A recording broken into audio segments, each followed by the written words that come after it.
Good evening. This Livingston, the City Commission is open on July 15th. Roll call, please. Chair Schwartz, Present.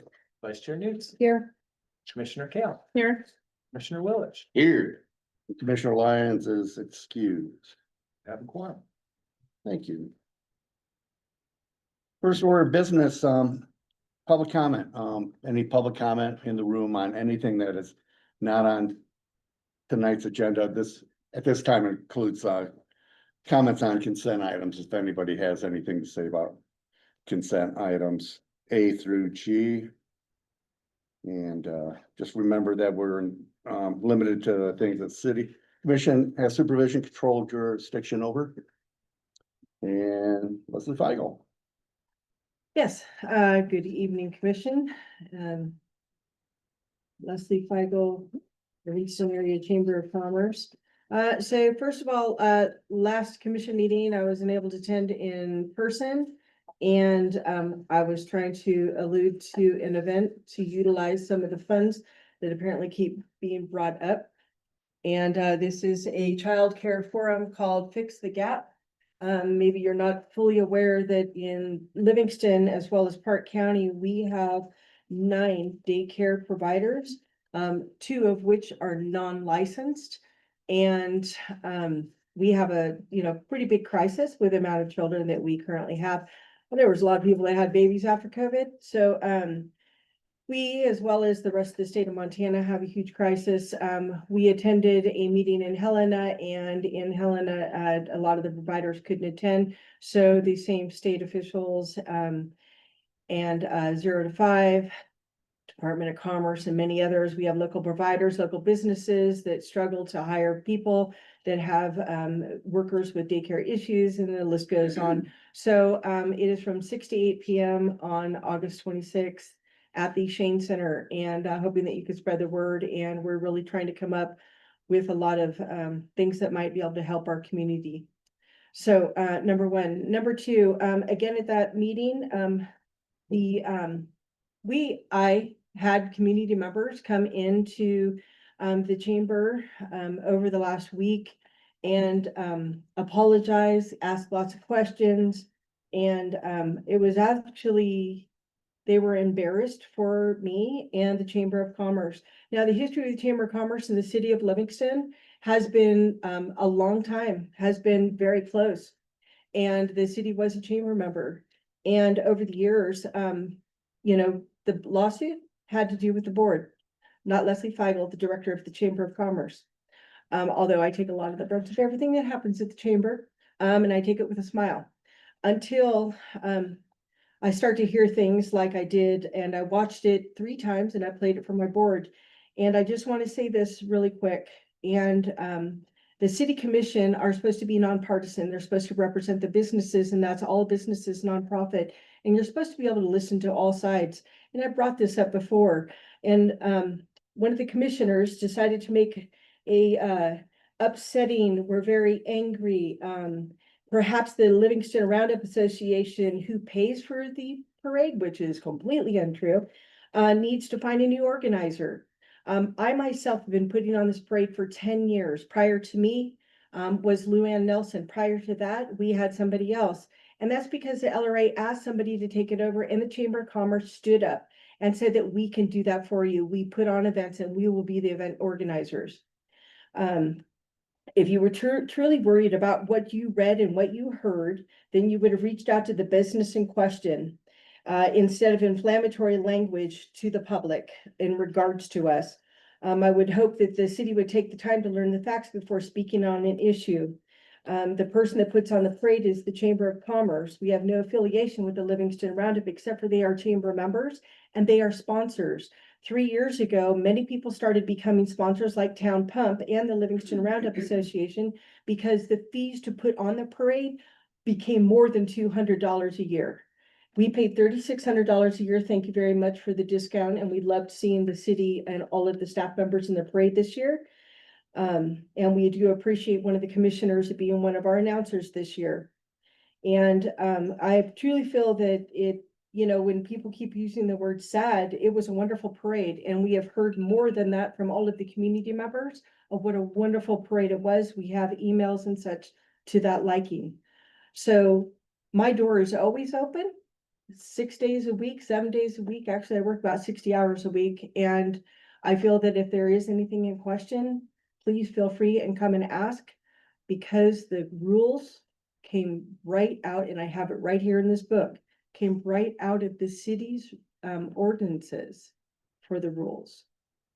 So, and I have all the copies in here if you'd like to see them. And the last thing that goes with this is that you approved read the rules from Chris King that week that states all are welcome message may be increasingly inaccurate, as this is difficult to measure, but it is exasperated by all white supremacist and anti-LGBTQ activity in Livingston. And you approved it without reading what she wrote and sent to the state of Montana. And that is your community members that you're supporting. And I thank you for your time this evening, but please read the stuff that you guys are approving. And just try calling me, ask questions. Thank you. Thank you, Leslie. Sure.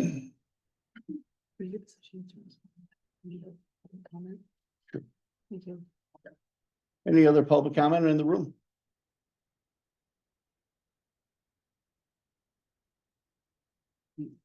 No pen. Oh.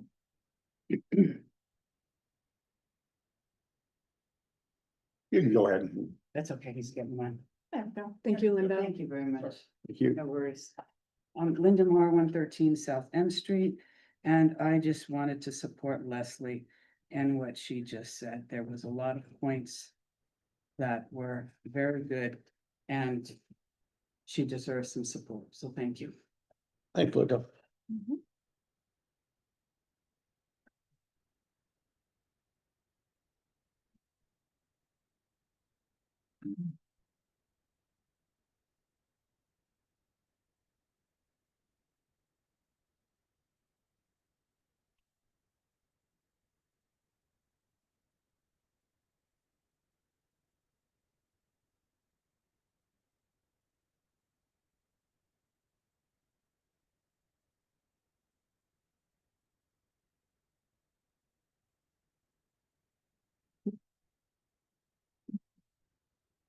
Signing this, realizing that Graybos has signed this from 204 East Callender Street since 1908. Kind of neat. First of all, I support what our chamber does. Patricia, just state your name for the record. real Oh, quick. Patricia Graybo, 204 East Callender. Thank you. God, you didn't know me. No, just kidding. I think respect is the key word in our community, and moving more and more towards whatever is happening in the world. Respecting and caring for each other is of great importance, and I say that in conjunction with what I have to say tonight. First of all, I'd like to say I have asked the city manager I've written a recent op-ed, and I've asked the city manager for the terms of the agreement with Printing for Less, the $18.5 million potential lawsuit that was settled apparently for legal fees. I'd like to see the terms of the settlement, if at all possible. And that is to, again, ask those who have a great deal of money and a great deal of influence to act in the well-being of our beautiful community. And I say with a heavy heart tonight, and I mean exceptionally heavy heart tonight, that we have a recent passing last Sunday of Sal Alani. And it breaks my heart just to say that this remarkable man has passed. But he took his influence, he took his money, he took his well-being, and what he devoted to this city and to the citizens of the city. He didn't know us all. He just knew that we existed. I'm reminded of Anne Bradstreet when she spoke of her husband, a Puritan poet. She said, "Their love is such that I can no way repay. The heaven reward thee openly, I pray." And I truly feel that about Sal tonight. My sister Bonnie was very close to Carol for over 30 years. I went to Shane's funeral. And I just want to say that tonight, that our job is finding common ground. Our job is respect. Our job is your job, and all of our job is absolutely finding that which we find in common rather than what divides us. And Sal is a beautiful example of this. Thank you. Thank you, Patricia.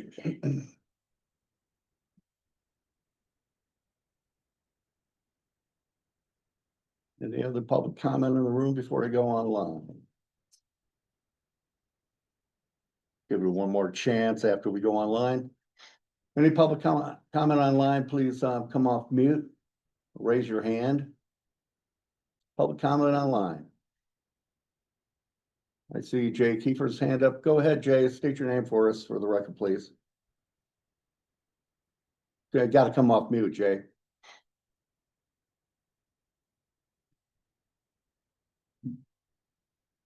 Try to take you off mute. Can you do that? Yeah. You should have gotten like a pop-up. You just hit it. There you go. Bingo. Go ahead, Jay.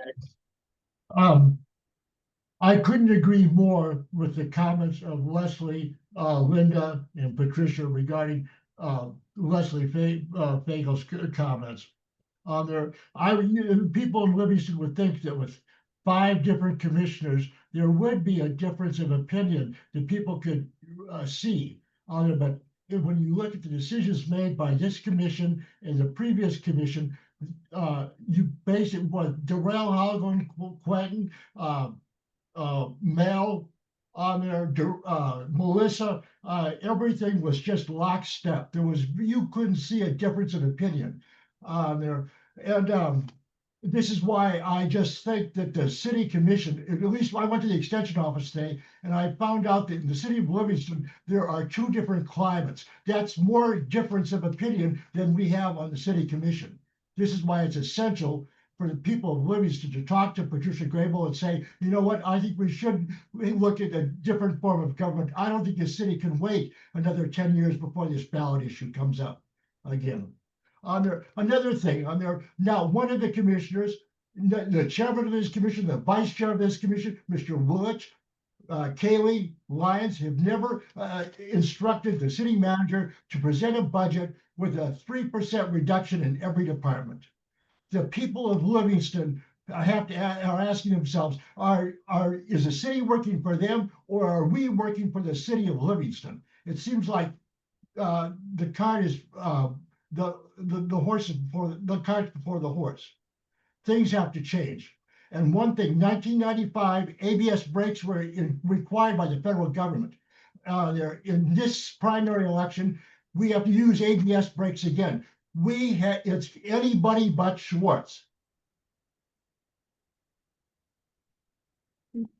But what? Towards you. Yeah, Oh. yeah. Anything else, Jay? No. Thank you. Any other public comment online? Mhm.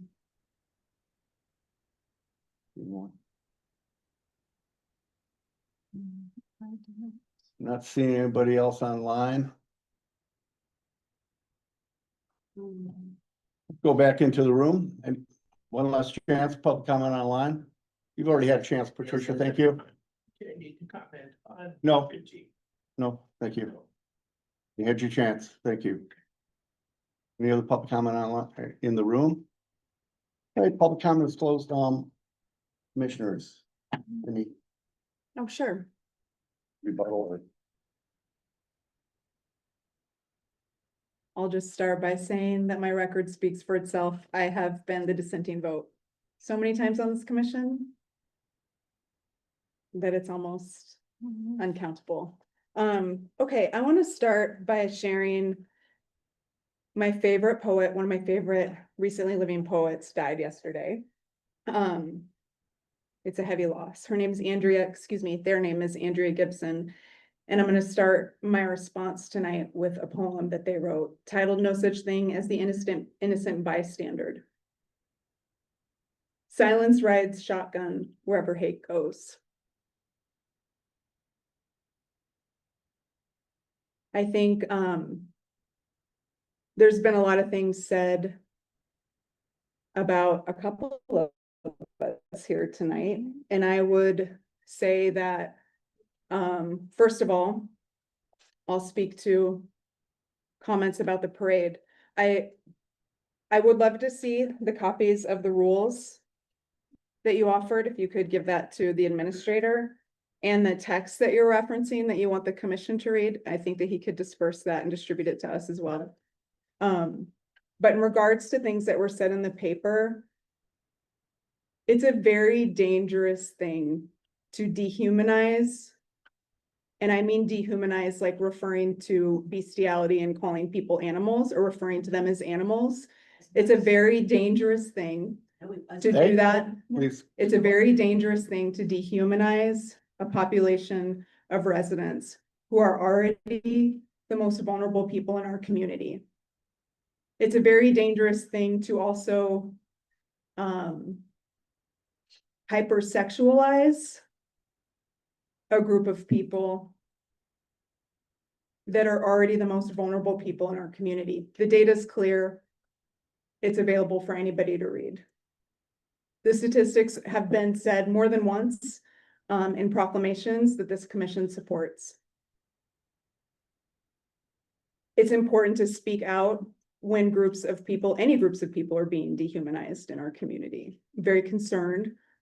My sadness went to sadness for miseducation of people that actually think that this is okay to talk about other people in our community this way. There's no shortage of people that are coming forward to commissioners with these complaints. Also, same year, same parade, the F word was on floats and nobody's talking about that. And I'm sure there's also hundreds of pictures of people or people around town. There's hundreds of pictures of the pregnant woman. Also not a fan of speaking poorly about pregnant women. As a woman myself, that's also like not a great thing. I was at that parade. She was with a different float, and I'm sure, like myself, hundreds of other people in town have photo evidence of this. So, I just think it's important.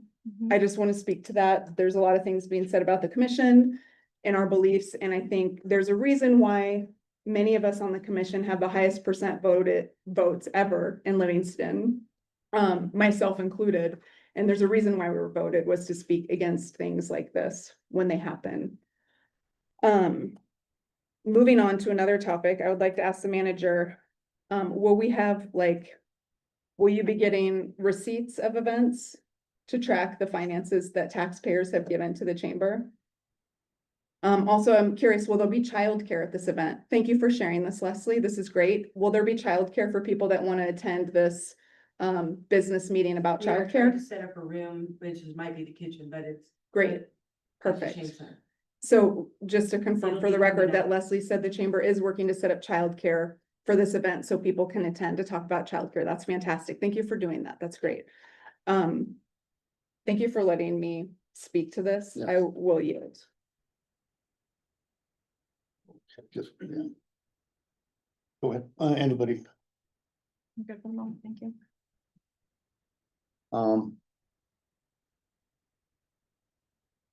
the lawsuit regarding PFL, Mr. Gager. Public knowledge, it was in the packet, I can't remember which one, I It was in believe it several, the but- first meeting in September when that was approved. when we Be happy to work. proved that, But it so, is in the public pack. yeah, been public knowledge of all that, so easily found. All right, I'm sorry, I didn't hear you. The settlement is easily found. Did you? say the that? terms of that lawsuit and all that, that was made public in the when we approved. We approved that in September's meeting. Either first or the settlement, yes. The settlement, Uh-huh. the 18.5 million. We weren't sued for, well, we didn't settle for $18.5 million, that's for sure. Lawsuit for 18.5 million. Whatever. And the $600,000 legal fee settlement is the one I'm referring Can you, she just send Yeah. Grant an email to to. get Yeah. information? Go ahead, speak. Has that been published? That's right. Sorry. The settlement for the Mountain View was posted, I believe, in the first meeting packet in September of 2024. I'd be happy to get you a copy tomorrow. The settlement amount with the Mountain View was, Livingston West LLC was $150,000 that was paid by the city's insurance company and then and I'd be happy to get you that Would you copy think? tomorrow. Thank you. All right, consent items. I had no public comment on consent items during the public comment period. Do I have a motion on consent items? Commissioner Chair, Willich? I think we need to split consent item G into 2 votes. B? G, golf.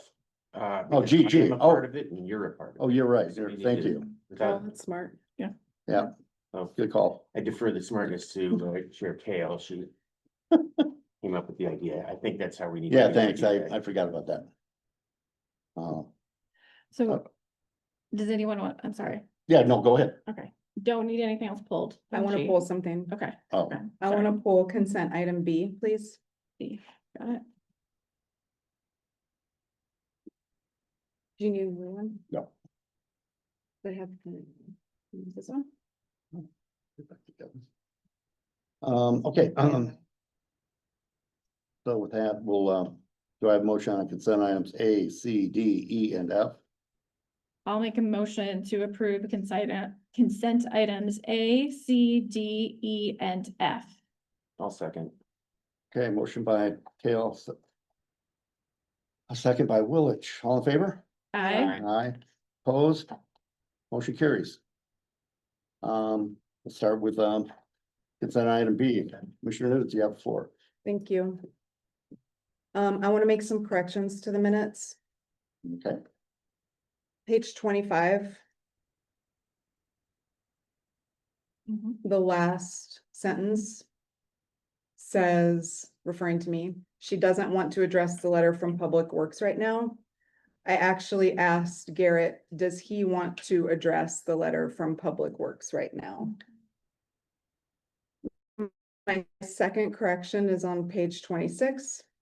It's the 4th stanza down. It says, Vice Chair Nudes stated with the irrigation ditch, she wants to make sure they're not putting a condition in place that stops neighbors from able to use their property. It should say, she wants to make sure they're not putting a condition in place that prevents the applicants from being able to use their property. My third correction is on page 27. It's about midway down. It's the one that starts with Chair Schwartz stated. This fits a serious need we have in this town. He has no issue with any of the conditions that were read. I got clarity from him on this point. He was in favor of the compact spots that the applicants proposed, not the city recommended conditions. right, thank you. So I just want to make those corrections in the minutes. So if you're ready for a motion, Yes, I'd make a motion to approve consent item B with the edits that I suggested. second, anybody? I'll second. Motion by Nudes, second by Kale, all in favor? Aye. Aye. Opposed? Motion carries. Okay, on to consent item G, So can we split these into two separate? Okay. Is that okay with you? Sounds like, okay to me, yeah, I think it makes sense, doesn't it? Otherwise, how do you vote? We, Ask Mr. Gager. yeah, we can ask Gager. The commission can certainly split this into multiple items. I would point out, board members do every January, or commissioners do every January vote on board appointments for themselves. And so this was crafted in this way, recognizing that it's somewhat analogous. That's right. Okay, yeah, as long as we're consistent, that's. Okay. Yeah. Okay, thanks for that. Explanation. Yeah, I don't think we need to. I don't think we need to. I'll make a motion to approve consent item G. A second. Motion by Kale, second by Newt, all in favor? Aye. Aye, opposed? Motion carries. All right. My favorite part of this meeting, looking at the agenda is scheduled public comment. An update on the floodplain mapping for Montana Department of Natural Resources and Conservation, Mr. Gager. Thank you, Chair Schwartz. The item before the commission this evening is a presentation from Nadine Wadsworth with the Montana Department of Natural Resources and Conservation. And she is providing an update on the flood mapping effort that is ongoing at the state and federal level. So I will turn it over to Nadine. Thank you for him. Thanks, Commission, for having me come. So I did provide some slides. Awesome. All right. So as most of you know, we've been doing a flood study update for Park County and the city of Livingston for a number of years, and I'm here to give a very early update on that. So if you want to go ahead and go to the next slide. For those of you that don't know what goes into a flood study, I did provide some fancy pamphlets. When I first moved over to the DNRC, it was a mission for me to be able to explain this to people that don't do what I do every day in really easy terms. So I break it down into 4 little sections. They're not really very little. Survey, so that's topography and in-stream survey. Hydrology, how much water we anticipate in the watershed during what we refer to as the 100-year flood event. As you are all aware, it is not that if a flood event happens 100 years later, the same event will happen. It's a 1 in 100 chance. So better way to think of that is a 1%. Hydraulics, where our super smart engineers take all that data and they put it in their cool engineer models and they determine the flood flows and the flood risk for a community. And then the mapping effort is just that delineation. So an update on the project. So back after the floods in 2022, Park County was already slated to get a new flood study. Park County, for the most part, your mapping is pretty old. Hasn't been updated in most parts since the 80s, with the exception of a few small areas. So the flood event expedited that. As we know, the rivers changed, things are different. So in support with the city, county, us and FEMA, we undertook a flood study. We do this by applying for grants from FEMA to fund the study. As much as I think it'd be great to float the Yellowstone River, we contract that out on behalf of the city and the county to get you guys some updated flood study data. So I'm here to report that we have some of those items already done. So the LiDAR is complete and it's available publicly for anyone to download off the state library. The hydrology, that how much water, is also complete. We partner with the USGS to get that data. That's available and I gave it to Grant and Jen will have it after this. The survey data, so that's the in-stream survey, as well as bridges, culverts, anything that is hydraulically linked is also complete, and Jen and Grant have that.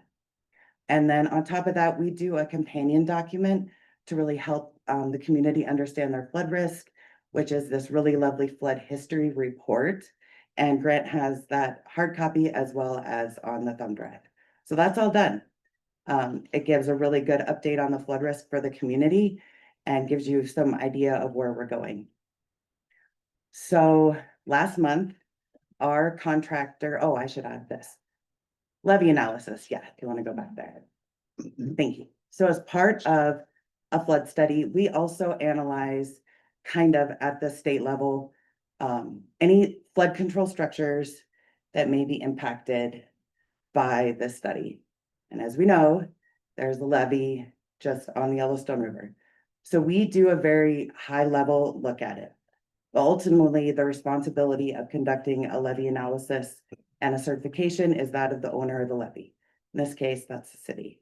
So this is just one snippet of what is required in order for that levee analysis to be completed and to be considered in the mapping effort.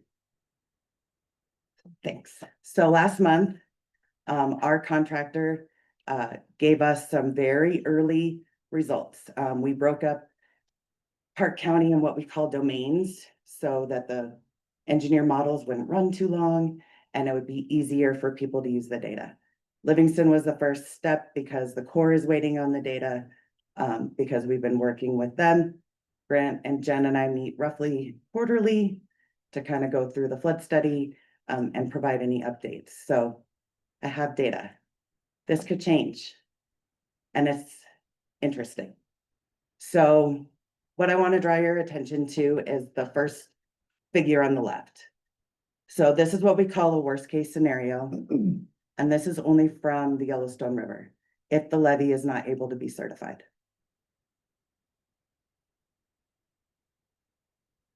The figure on the right, if the city was able to certify the levee, would be the area that would be removed from the Yellowstone River flooding only. That's the red part. That's the red Okay, part. sorry, just to be clear. Thank Yep, you. absolutely. Can we ask questions as we go? Or- Sure, Yeah. I think that'd be helpful. To be clear. Yeah, thank you. Yes. Could you describe like what this information means to people like us? Yes, so anywhere you see that blue on the left figure, well, I'm looking, I guess it is your left. Yes, it is. Anywhere there is blue is considered the 100-year, that 1% annual chance flood. Okay. Anywhere that has a federally backed loan, that property owner would be required by their lender to carry flood insurance. So there's that. Anywhere that is in that blue, Jen would be issuing permits. And any landowner that wanted to develop their property would have to go in and see her Floodplain permits? floodplain permits Okay. and get a floodplain permit from her and the city. And it requires there's different building requirements and development requirements in the floodplain, even if you have a permit. Yes, and it depends, it's based on different circumstances. Okay. So that's the impact. Thank you. You're very welcome. And also I assume it impacts city insurance Any of your community buildings, that are in there. you would probably have to carry flood insurance if you want them recovered after a flood event. And for those that want the stats, Tracy Sears, our National Flood Insurance Program Coordinator, has those stats. Those residents or communities that had flood insurance after the 2022 floods were able to recover faster. Is that information you guys have? Um, Like the stats? I'm just curious I for, believe so, but. No, I can send it over to Grant, or we can talk about it at our next meeting. I would like it. I don't know about other commissioners, but I think that could be helpful. Extremely. So this is, I want to remind you, this is just the Yellowstone River. Thank you.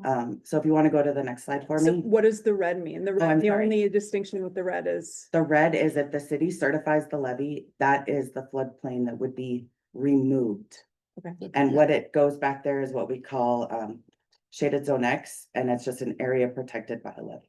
so there's still that little like, sort of like tail, I don't know what to call it, that like. Yeah, that that back comes in, channel it's, looking I think thing. it's backwater coming in, that's wrapping around through that area, that would remain. So those folks would still be Re- subject to whatever you just described with the city? Okay. Yes, And it's still based on 100-year, yes, so it's the 1%, yep, 1%, yeah. yep, But it still requires extra insurance and a special permit. yes, because regular homeowners insurance does not cover flooding. Yeah. So something else we asked our contractor to do, so if you see that little yellow area that's kind of jagged Yeah. at the very bottom. Mhm. So as part of our little analysis that we do on the levy, the first place I go is the US Army Corps of Engineers National Levy Database. This is what the Corps calls the levy impacted area.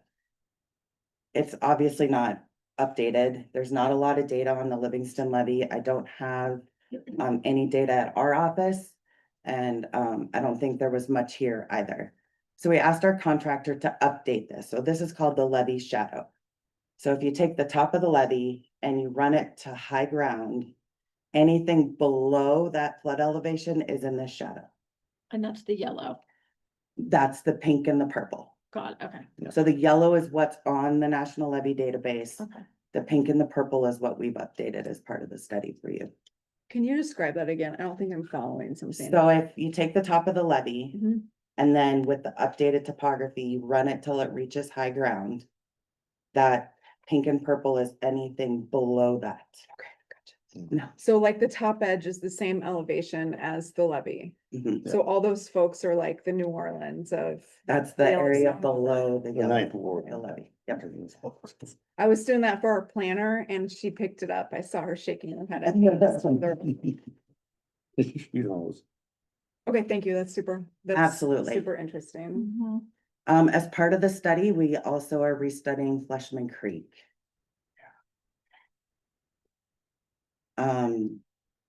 What I can tell you about this is that a lot of that stuff through the streets is shallow flooding, so the way that it's depicted on a map could look a little different.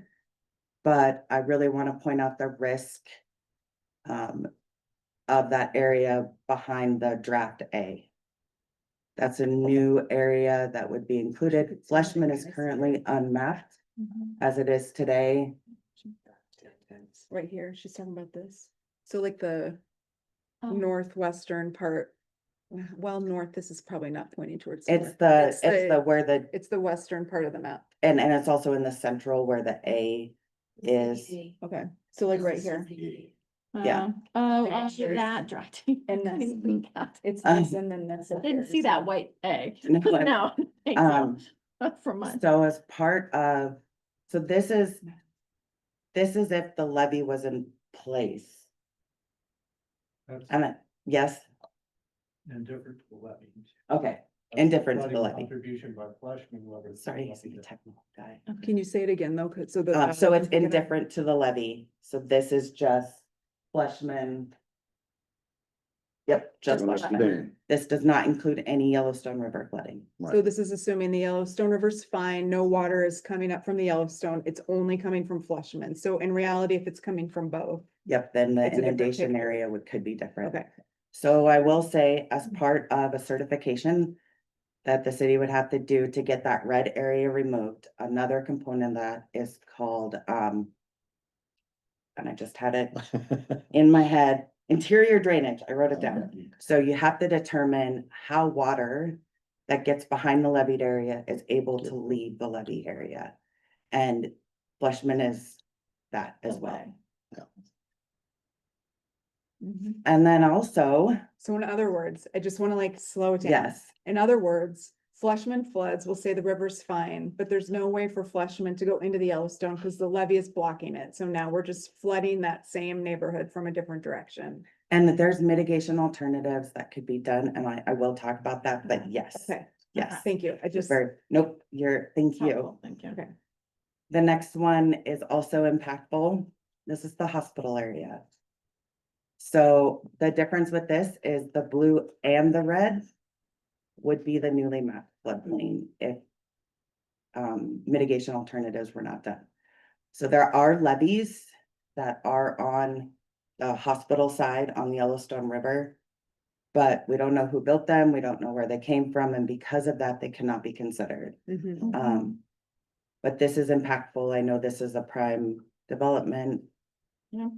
And it's not similar to what you saw in 2022. Mhm. Made it. Because now I have good news. As part of this, we also have our contractors, the people that live and breathe these engineering models that are involved with this from the very beginning. We recognize that this is a huge impact to the city. we're asking them to conduct a mitigation technical assistance.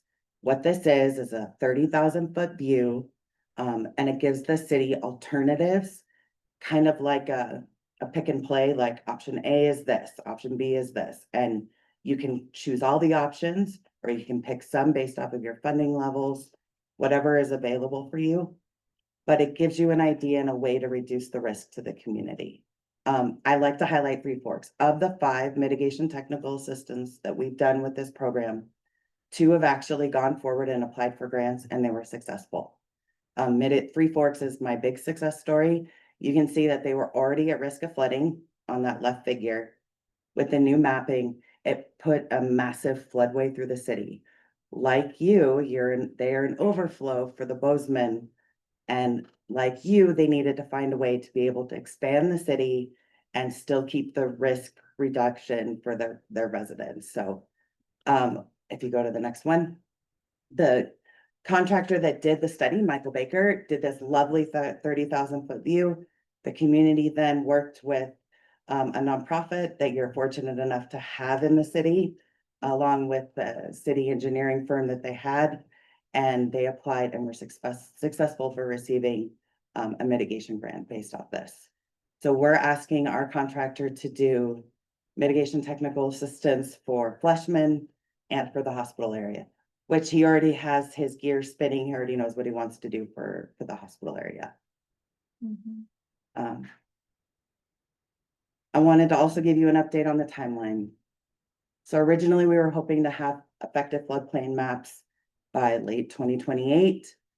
Currently, we only have enough funding to carry us through hydraulics. So what I showed you was very early on hydraulics.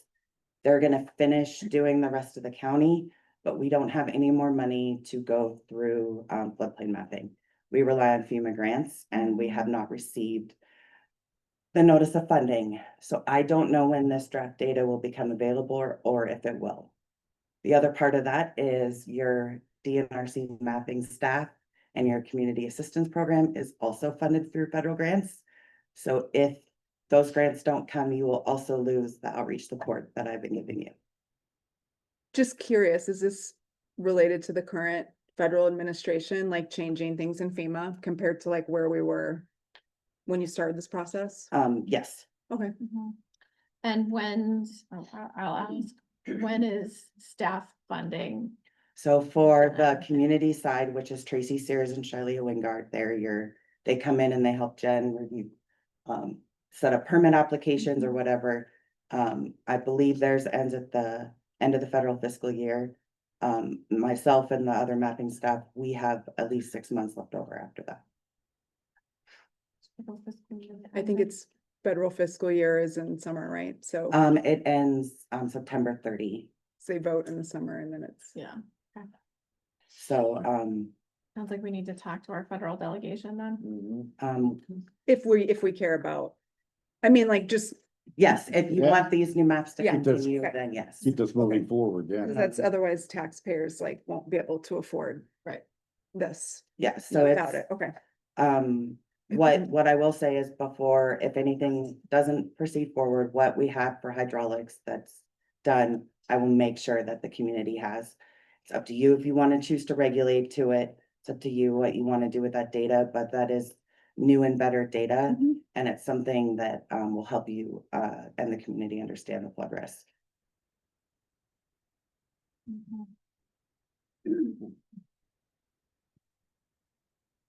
I'm gonna say this right now because it seems like the appropriate spot to say it, so just in. I think that Congressman Downey may be in the area in the next couple of weeks. It may make sense that the city of Livingston reach out to Congressman Downing and ask to have a meeting with him. I'm just gonna put that out there while we're all here, but maybe that might be a great thing to ask Mr. Gager to do, so I'll say that. Yeah. I heard. We'll get the Not ball to rolling. derail your. No, but it's okay. It seems, Yeah. we have to take the It's opportunity to yeah. have these conversations when we're together. And I will so. say that there's still gonna be a bare bones staff, so our state floodplain engineer and the bureau chief would still be there to provide whatever support you might need within their. But, Capacity. but yeah.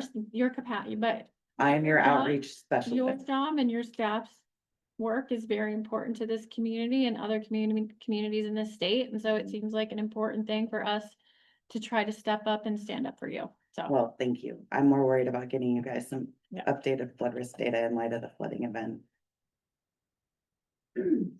So, sorry, not to derail. No, but that's just it. wanted to So- drop that in. Yeah, In the event that we do get the grant and everything proceeds as normal, I anticipate having finalized draft data probably by the beginning of 2026, which means I would be back here. Mhm. Wait, is that too early? With mapping? That's totally from that. Maybe a year from now.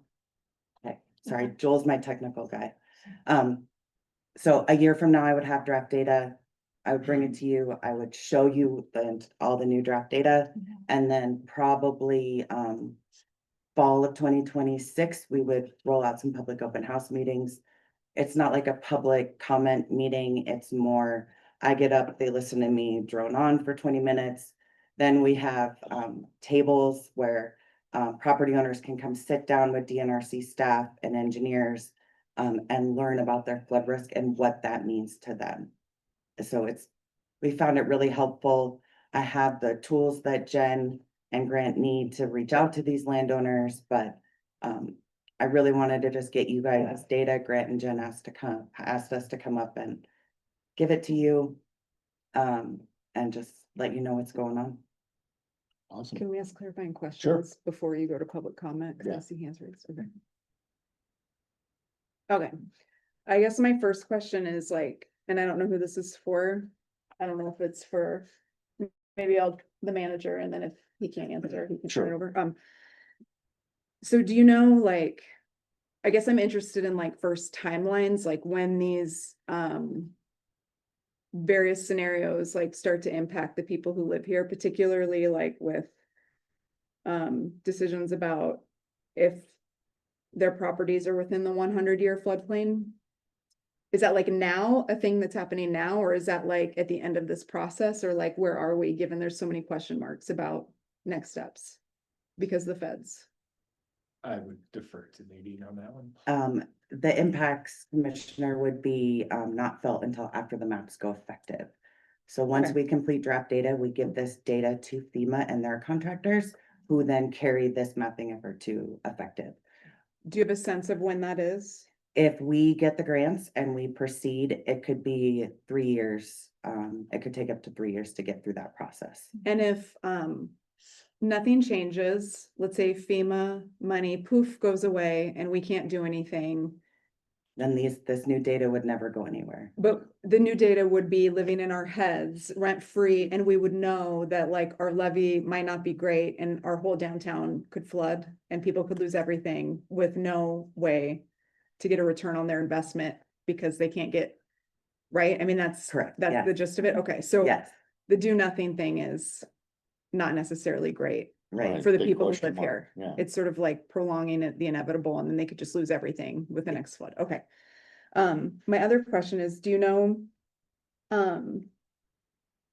if like the process continues and there's still, I'm imagining a scenario where the process continues, that map on the right with the little like tail back channel is there, are the properties that are in the 100-year floodway, is there something like on the deed? So when the ownership of the property changes, the new owner knows that they're buying a house within the 100-year floodplain.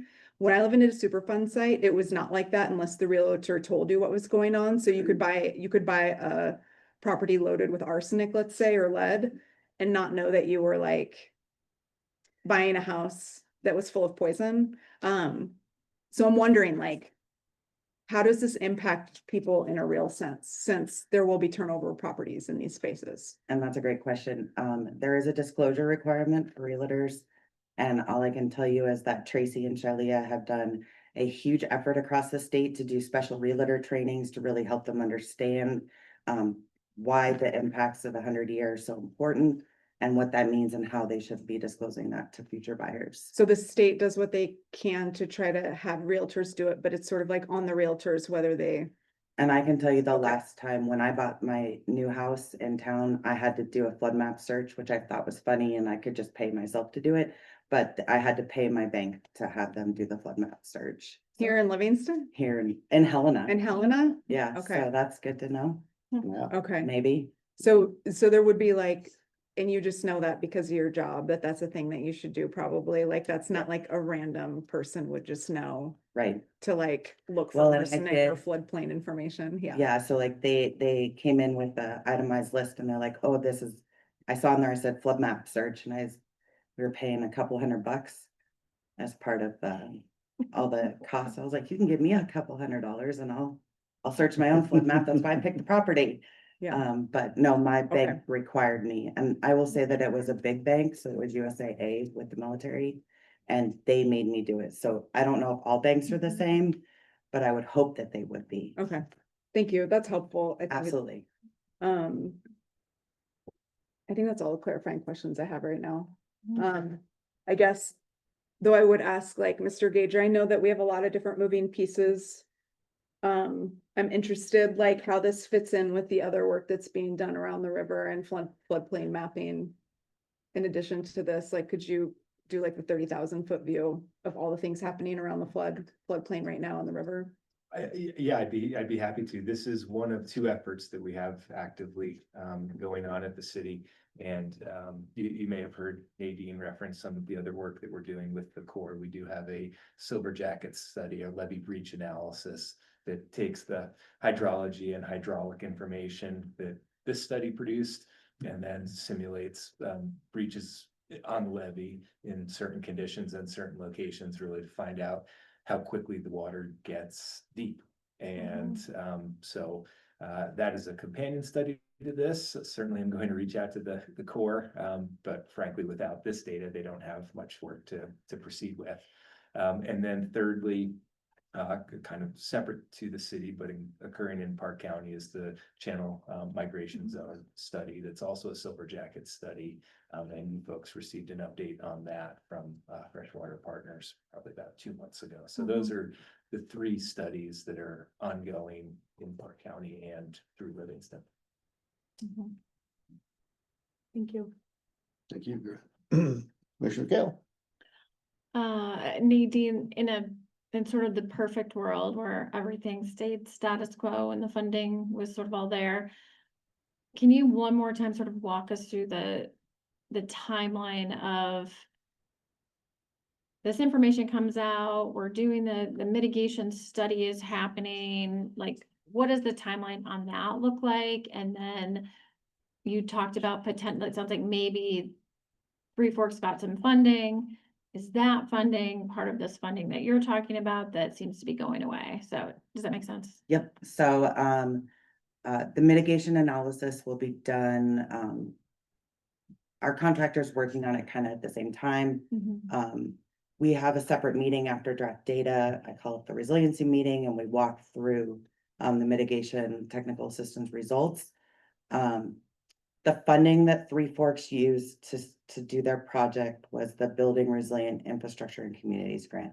That grant is gone. That's a FEMA grant. There's a 75-25 split, 75 federal funds, 25% match community. And then the only grant that we know of that is still available is the Flood Mitigation Assistance Grant.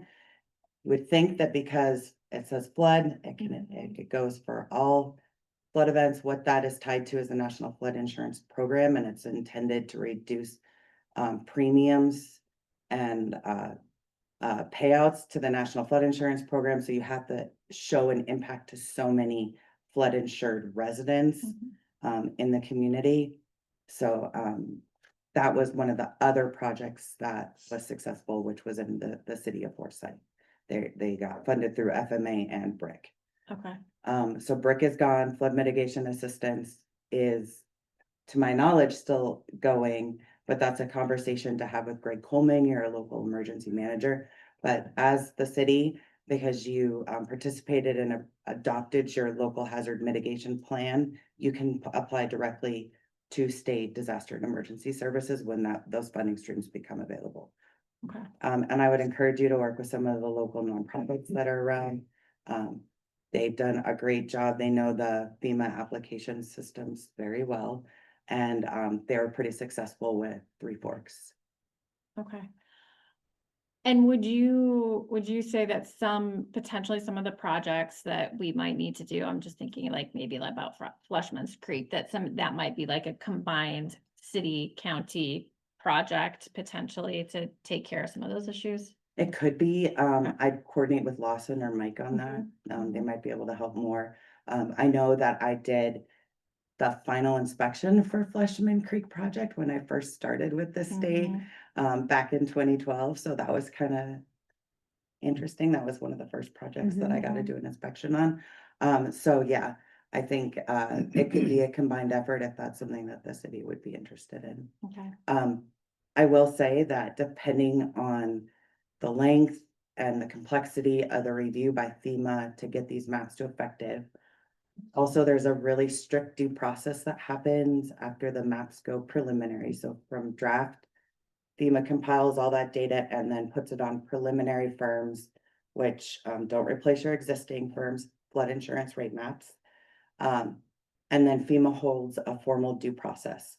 And that's pretty strict and rigorous, and it's okay because I'll make sure that Grant and Jennifer are good and they're not by themselves. Thank you. I think those are all my questions. Thank you. Commissioner Willich? Anything? I don't actually have any more questions. I think you guys have pretty much Yeah. covered everything that I looked at. We just poured over the maps this afternoon. Yeah, There's keep some my fingers pretty crossed. Very interesting stuff in there. Oh, actually, I did have one more question. Some of the data that you were talking about that Grant maybe has just received or Jen has just received, will that then be available to the public or at this point? Yes, Okay, so, because some of that's not in this. yeah, so the packet. maps that I showed, that is not ready yet to be shared with the public. Like I Okay. said, that's very early. That was more like, be prepared. But the important part of that is the Corps has been waiting on this section Mhm. of the flood model so that they can start their levy analysis. So now we have that, we can share that with the Corps and they can start their levy analysis.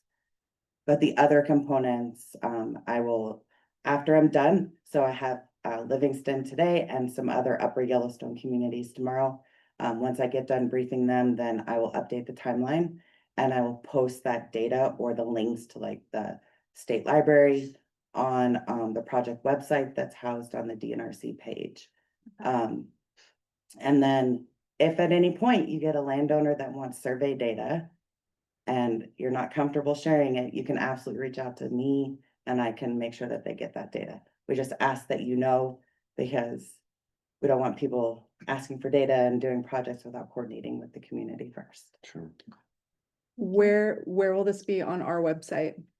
I'm guessing you're gonna link it somehow to our website. Yes, we have a city projects page dedicated to this already. And so we will put up some of the materials that have been made available today and also link up to Nadine's website when it's updated.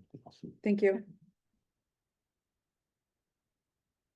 I think you had a question.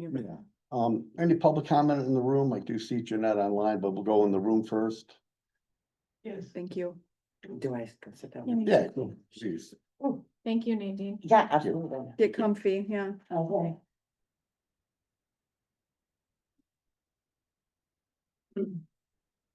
Patricia Grabo, 204 East Calendar Street. I'm surprised at the presentation tonight. The Corps of Engineers study that was done, the $800,000 Corps of Engineers study that was done, what we're referring to as a levy during that study found that that was not a levy at all. And in fact, the Corps of Engineers came up with a solution that I always thought was terribly intelligent, and that was that you took View Vista Drive and you raised it 3 feet. And that would protect all those houses that are now. And actually, that study said that those houses would no longer need flood insurance should we have taken View Vista Drive and raised it 3 feet. And read it all the way through. That always made all kinds of sense to me. So they have done, our levy has not, what they call a levy has not changed at all. Warren McGee put that together. And it was informally put together, it was not put together professionally in any way. So this study that I would think that they would take into consideration the $800,000 study that was also done by the Corps of Engineers and the solution that the Corps of Engineers came up with at the time. I think in fact that since we are limited financially, we really should take a serious look at it, including that study in with the study that was presented tonight. And I will give them, if they don't have a copy of that study, I will certainly give it to them. Thank you. Thank you. Any other public comment online? I mean, in the room? Otherwise, moving online.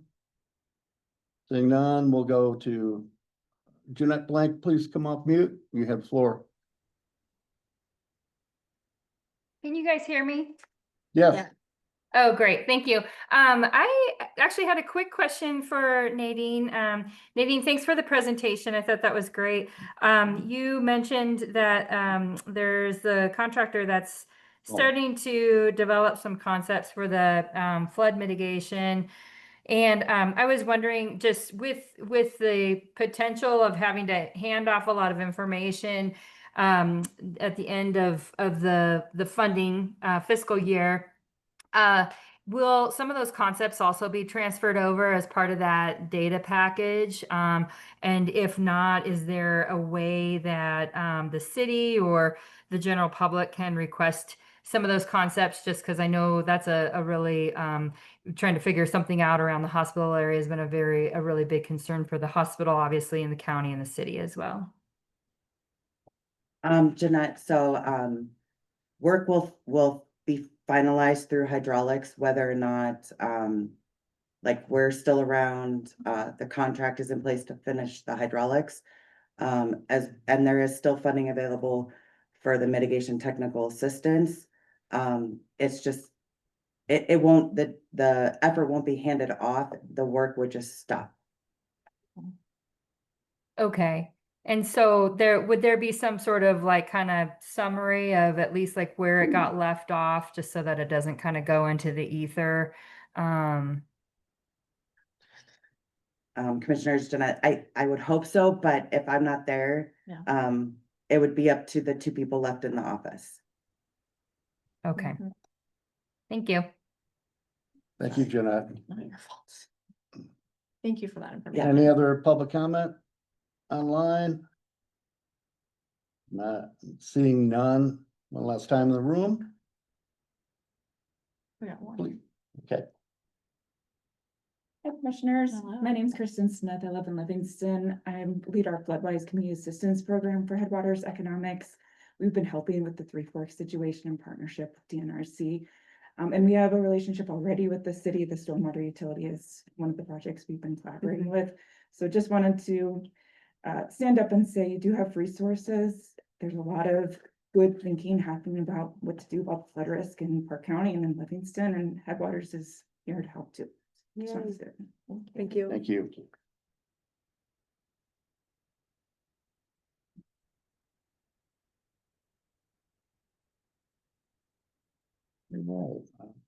Seeing public comment, last chance, public comment's closed. Thank you very much for that presentation. I hope the work will be able to continue. And we'll keep you updated. Yeah, Thank you, Nadine. thanks. It's helpful. Can we like have an emotional response to Sure. the Fleshman Creek Yeah. map? Oh, Like in the map that doesn't exist, which is the Like, holy possibility crap, of yeah. both things flooding? A lot of water up Fletchman Creek, all those beaver ponds and.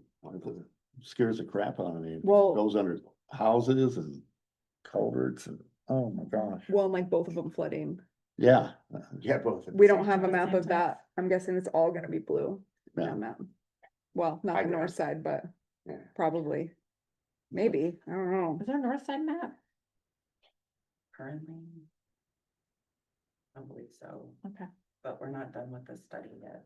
There's other areas you. Man, I'm kind of Where's down low on the Florida? north side. I'm getting nervous. The railroad will do something. They're not gonna get flooded. yeah. All right. They have money to spend. That'll be the thing that they do. It's like prevent themselves getting flooded. They'll take care of themselves. As you do. All right, moving forward. Thank you Thank so you. much. Thank you. Like, we've been waiting since the flood for this kind of, like, legitimately, we've been waiting. Like, on the commission, waiting for this information. So thank you for bringing it to Yeah, us. it's huge. Yeah, and then when we get more, I'll get it. Our response is not like conveying how exciting it is to have these maps. So thank you. It's I very love you meaningful. guys. It makes decisions a lot easier. actually. Appreciative of all the work that you're doing, and you may not be hearing it from other places, but please hear it from us that we appreciate Yeah. Yes. that you do. I will So- say that the Upper Yellowstone communities have given us some of the best responses we've ever heard, so it's been nothing but positive all day. That's Good. basically what it's like to live here. Yeah, totally. So, I'll And put Headwaters too. See, project map or project webpage also has a lot of information on it. I Good. also have your past flood studies and any other data sets that we're taking into Yeah. account. And a huge thanks to Headwaters too. Yeah, Like, absolutely. it's good to have like a ray of hope during times that feel pretty overwhelming. So thank you. Yeah, thank you. Thank you. Thanks again.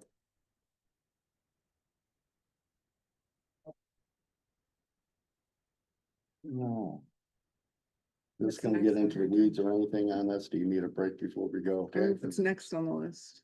Budget. Yeah, like, let's totally take a break before we get to the budget. Somebody wants to entertain a Um, motion? I'll make a motion for a 10-minute break. I'll second it. All in favor? I 10-minute break. You turn at 6:55. Thank you. You.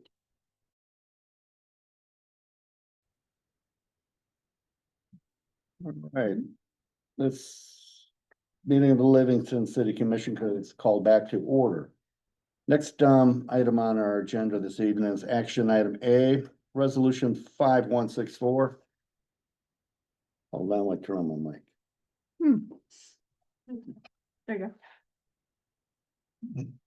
A resolution of City of Livingston of the City Commission of City of Livingston, Montana, approving and adopting the final budget in the amount of $3,775,333 for the fiscal year beginning on July 1st, 2025 and ending June 30th, 2026. And making appropriations and establishing spending limits and authorizing transfer of appropriations within the same fund. Mr. Gager. Thank you, Chair Schwartz. The item before the commission this evening is Resolution 5164, which sets the final budget for the city of Livingston. And having gone through the city manager's recommended budget in detail at the previous meeting, I would be happy to do so again today if it pleases the commission, but in recognition of the other items on the agenda, I would take direction and welcome some input on whether the commission would like me to run through the presentation or simply hit some highlights or some combination thereof. Thank you, Mr. Gager. Any want to clarify on that, or? No, thank you. I don't think I need another presentation.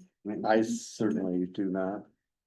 All right, then Director Federhoff is also online, and I guess she and I will be happy to stand for any questions of the commission. Thank you, Mr. Gager. Guess I'll open up public comment. There's nothing needs clarifying. Okay, but now open this for public comment on action item A, resolution 5164. Final reading, I believe it's It's a first yeah, reading. oh, this is the first reading? Yeah, the last one was a resolution, So right? No, we're approving and This is the adopting approval. this. This is the final. This is the final? Yeah. Yeah, I thought the last one was a resolution. So in the state of Montana, the process is to adopt a preliminary budget via resolution and then come back at a subsequent meeting and approve a final budget also via resolution. Okay, so we have one more vote after this. Actually, this This is the last This one? is the last one. Okay, Does that change your? In any event, Yeah, public it does. comment on resolution 5164. no. Linda Moore, 113 South M Street. And I just sorry, Sabina asked me a question, and I was pretty sure, Grant, when you did the presentation last time that I was here for, that it did, but it did balance, is that correct? Oh, yeah, Yeah. it has to by I mean, law. you were commenting, Melissa, Mhm. that you were quite amazed, I believe, on how smooth everything was Yeah. put together and I'll ask explained. a clarifying question after comments to underline that point. yeah. Okay, Mhm. right. Should I be directing everything to you right now? Sure, Mhm. sure. Yes. Okay, so that's just my question, just for clarification. Because I told Sabina that and I want to make sure I was accurate.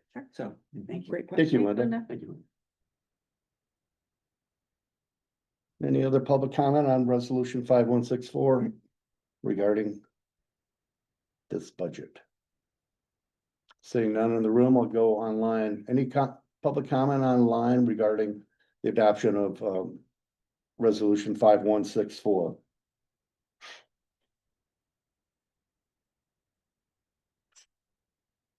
All right, seeing none. Public comment is now closed.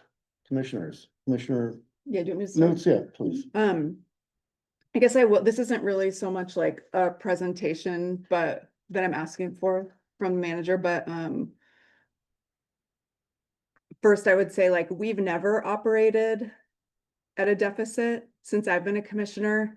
And under the current administration, the taxing the residents has improved, like, which is to say that it's, I feel like our increases are smaller than what they've been in the past, only by inflation, not jumps.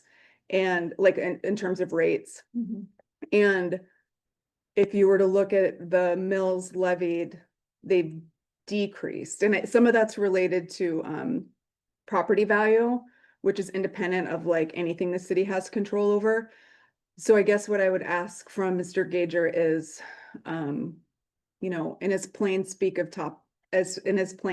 as possible, like to talk a little bit about the mill levies, like the amount of mills that we levy and the impacts to taxpayers, what that looks like, knowing that like when people are taxed, there's a layer that's the county and a layer that's the state, and our portion for city is minuscule in some ways compared to that.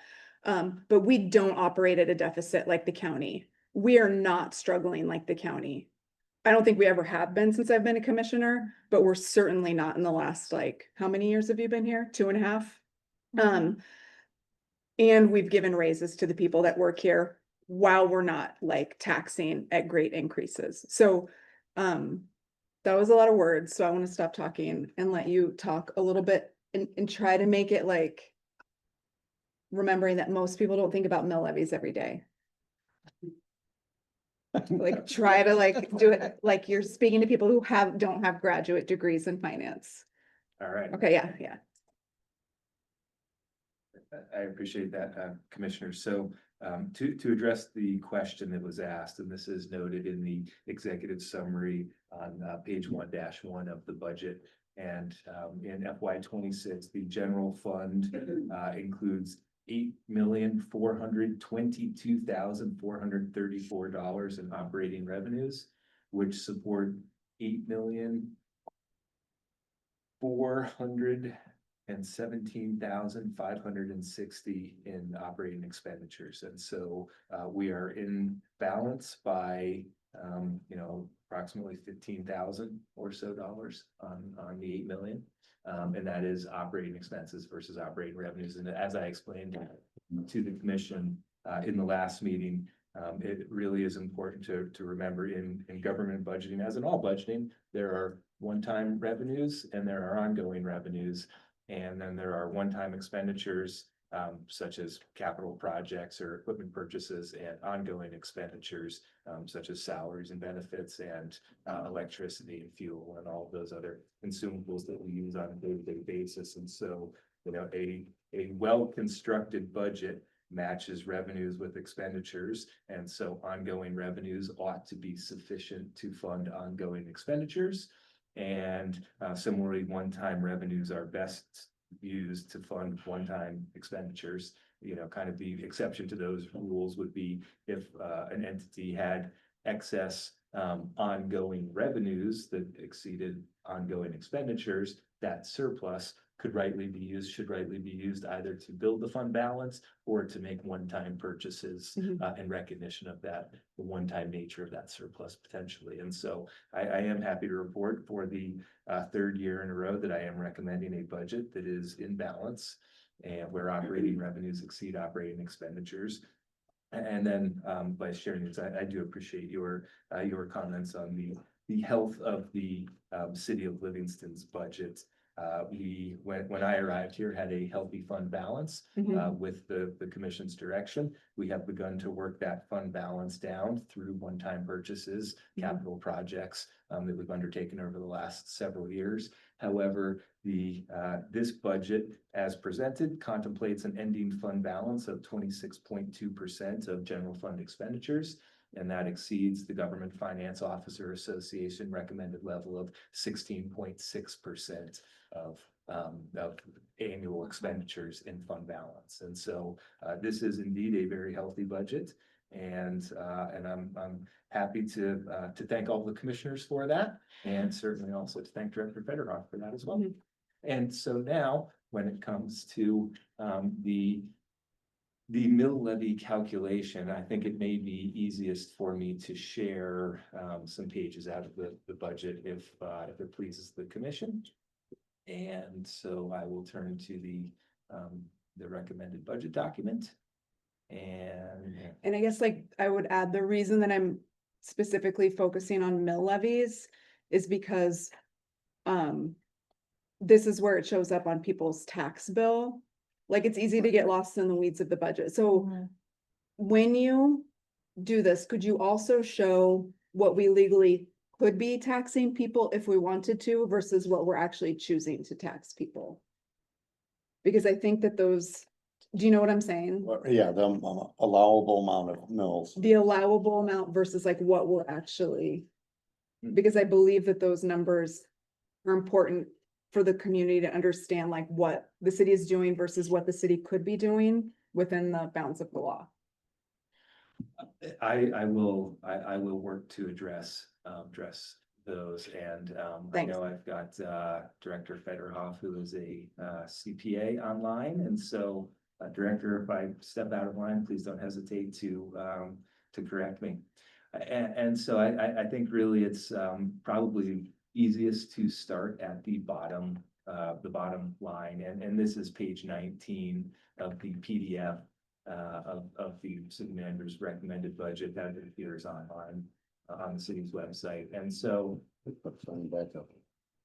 in fiscal 26, the city of Livingston is proposing to levy $4,416,787. That is an increase over fiscal 25, where $4,048,578 were levied. And so that revenue amount really is constrained and determined by the state, or the upper bounds of that amount are determined by the state. And the increase from year to year is equal to half of the observed rate of inflation over the prior several years. Although I will say this formula did just change in the latest legislative session. And so there is a little bit of nuance. And so the city can only grow its revenue from existing properties by, again, that half the rate of inflation observed over the prior several years.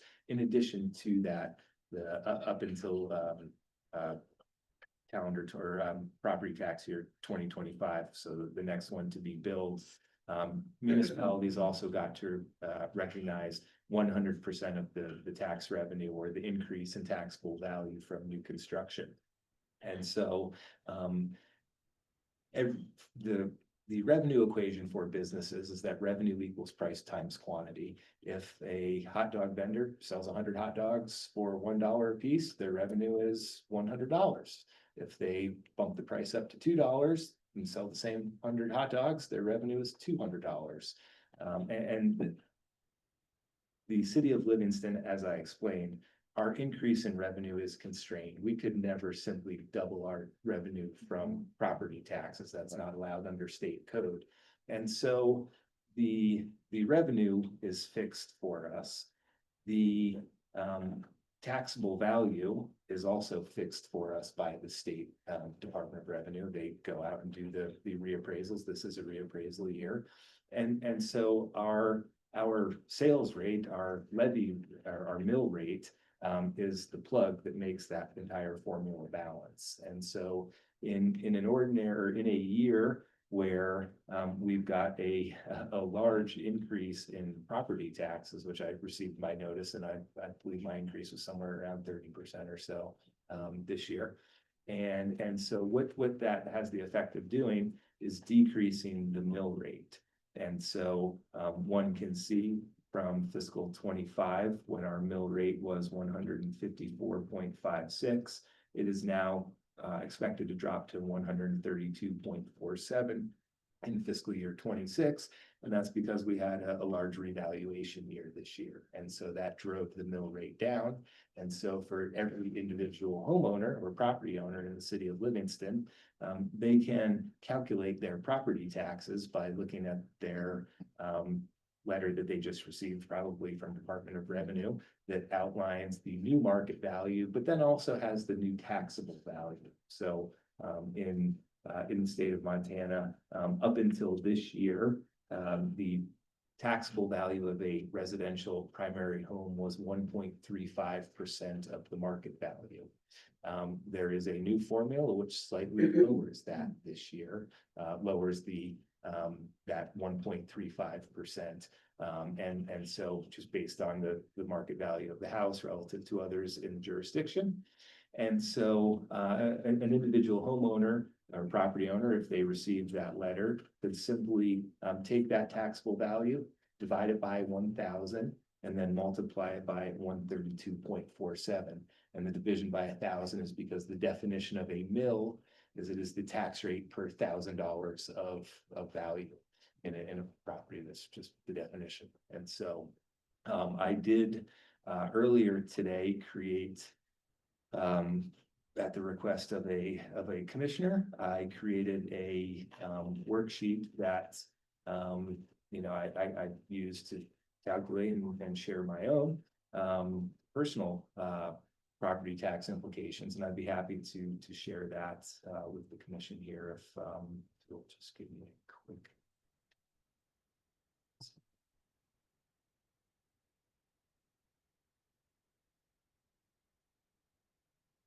Any idea where I say that one, Commissioner? It's in the email, you could just Yeah, I think that's probably pull up the the easiest email. way to do that, isn't it?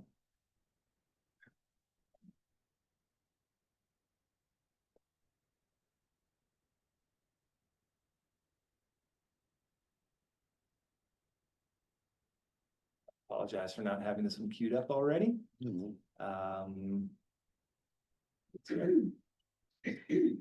What's that? I did. It was me. I was that commissioner. Yep, and so I will share this one with the community. And so It's almost like I teed you up for the question. it almost is like that, Commissioner. I didn't know I was gonna ask it though. Thanks, Linda. And so I purchased my home in December of 2022. And we had a revaluation year in 2023, and my market value of the property was increased to this number. And my taxable value, again, 1.35% of that number was this number. And if we go back to the budget book, will show folks that I am using the mill rates, and these are the city-only mills. And so back in that year was 146.09, then went to 154.56, and this year will drop down to 132.7. And so again, apologize for flipping back and forth here, but we've got that. You'll see that 146 mill rate, the 154 and the 132. And so, and I have verified these past numbers on my property tax bills, although I will say the 2022 number is different because I didn't own the property for that entire year, and the gentleman before me had some allowances. However, nonetheless, so for a parcel that is valued similarly to the one shown, an individual could expect their property taxes due to the city to decrease by approximately $260 or so, $270. And so that is the expected decrease in city property taxes due for a parcel that is similar to this one. Important to Grant, note- may I jump in just for a moment? Please do. Okay, just to Wonder add who that some, just to add some clarification to that. While grants, the property of, or the value of Grant's property may have gone down, or his taxable value may have gone down, that is not necessarily going to be the case for every homeowner. So your neighbor's property value may go up. So while Grant's looking at this and he is going to recognize a decrease, and that is based on a budget that we prepared at a time when all of these legislative changes had not been made. So the value of that, of what we think our mill levy is going to be for FY26 is probably not accurate. But his neighbor may well see an increase based on the changes to property values. The city will always get to recognize that increase to revenue based on half the average rate of inflation over the last 3 years. It just impacts every taxpayer differently based on the assessments that the state issues. Mm. And that really is an important point, that every individual taxpayer or property owner's tax bill will change as the value of their property changes relative to every other person's property. And so not every property will have the same valuation change relative to others that the example property had, if that makes sense. And so Sounds like you're letting your house go. That's what I'm hearing. Just kidding. Well, you painted it. Just kidding. Well, no, I mean, in all Maintenance deferral. I did eliminate half a bathroom and 1 bedroom since I've lived there, Oh, so yeah, that I would- mean, that there are changes that have been made, right? My personal situation, neither here nor there. So anyway, it is difficult to calculate the individual impact, and that's kind of why I walked through the methodology. Yeah, So that's good. folks at home Yeah. could look at the letter they received and their past property tax bills and understand what they might expect. But as I was starting to say, important to note that many other jurisdictions have not set their budget for the year. They're not statutorily required to for another several months. Mhm. And also the state has some fixed mills that fund transportation and university services. And so if the valuation of somebody's property goes up, if it's a fixed mill, the taxing authority receives the full value of that increase because their mill rate does not come down to balance the equation, as I earlier explained, for the city. And that really was the source of one of the larger increases. In the last valuation cycle, I did kind of put my tax bill into a spreadsheet. And it's important to notice that some of the larger increases here on the spreadsheet, I've highlighted the ones in yellow because those are the city taxes, the ones I really strive to work on. But if we look at some of the state numbers, they really had some large increases, and it's because those are fixed mills. And so they, when one sorts this, from largest to smallest in the change, very likely I would expect that the Ooh, sort it. yeah, that's what we're gonna do here.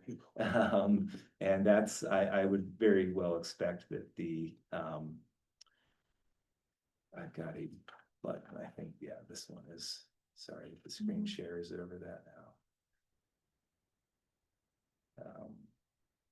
No, not gonna be as easy as I had hoped it would be, but. You should be able to just highlight the part that you want to sort, can't you? Yeah, It's because I've got some You've hard got some cells here yeah. and stuff like that that are making it not There as you go. easy as it Yeah. could be. So Well, let's just skim it. Let's just skim it. Let's just like see. you won't find numbers higher than Home the insurance. 22 some odd percent. Yeah. So. What's retire H/S? It's line 26. What's that?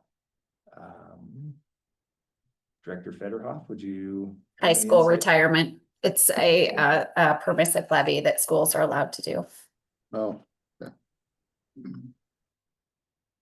Oh, yeah, you have elementary up there. Yeah. Right, so we got the feds now and the state. And so we really do, and this was my prior tax bill, I haven't received mine. This was, yeah. For the fall, but that was, the difference from the 23 to the 2024 tax year. The bulk of the increase from percentage wise actually did go to some of those state line items, so. All right.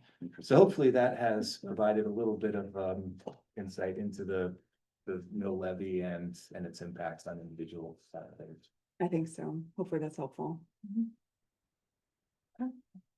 Yeah, just as an aside, I'm still paying less taxes now than I was in Illinois on a house of basically, let's say $100,000. You know. You're 30 paying less Yeah. here than Oh, yeah. back east, yeah. I was just looking at real estate, depending on what town it is, $800,000 house, you could have $12,000 tax bill. So.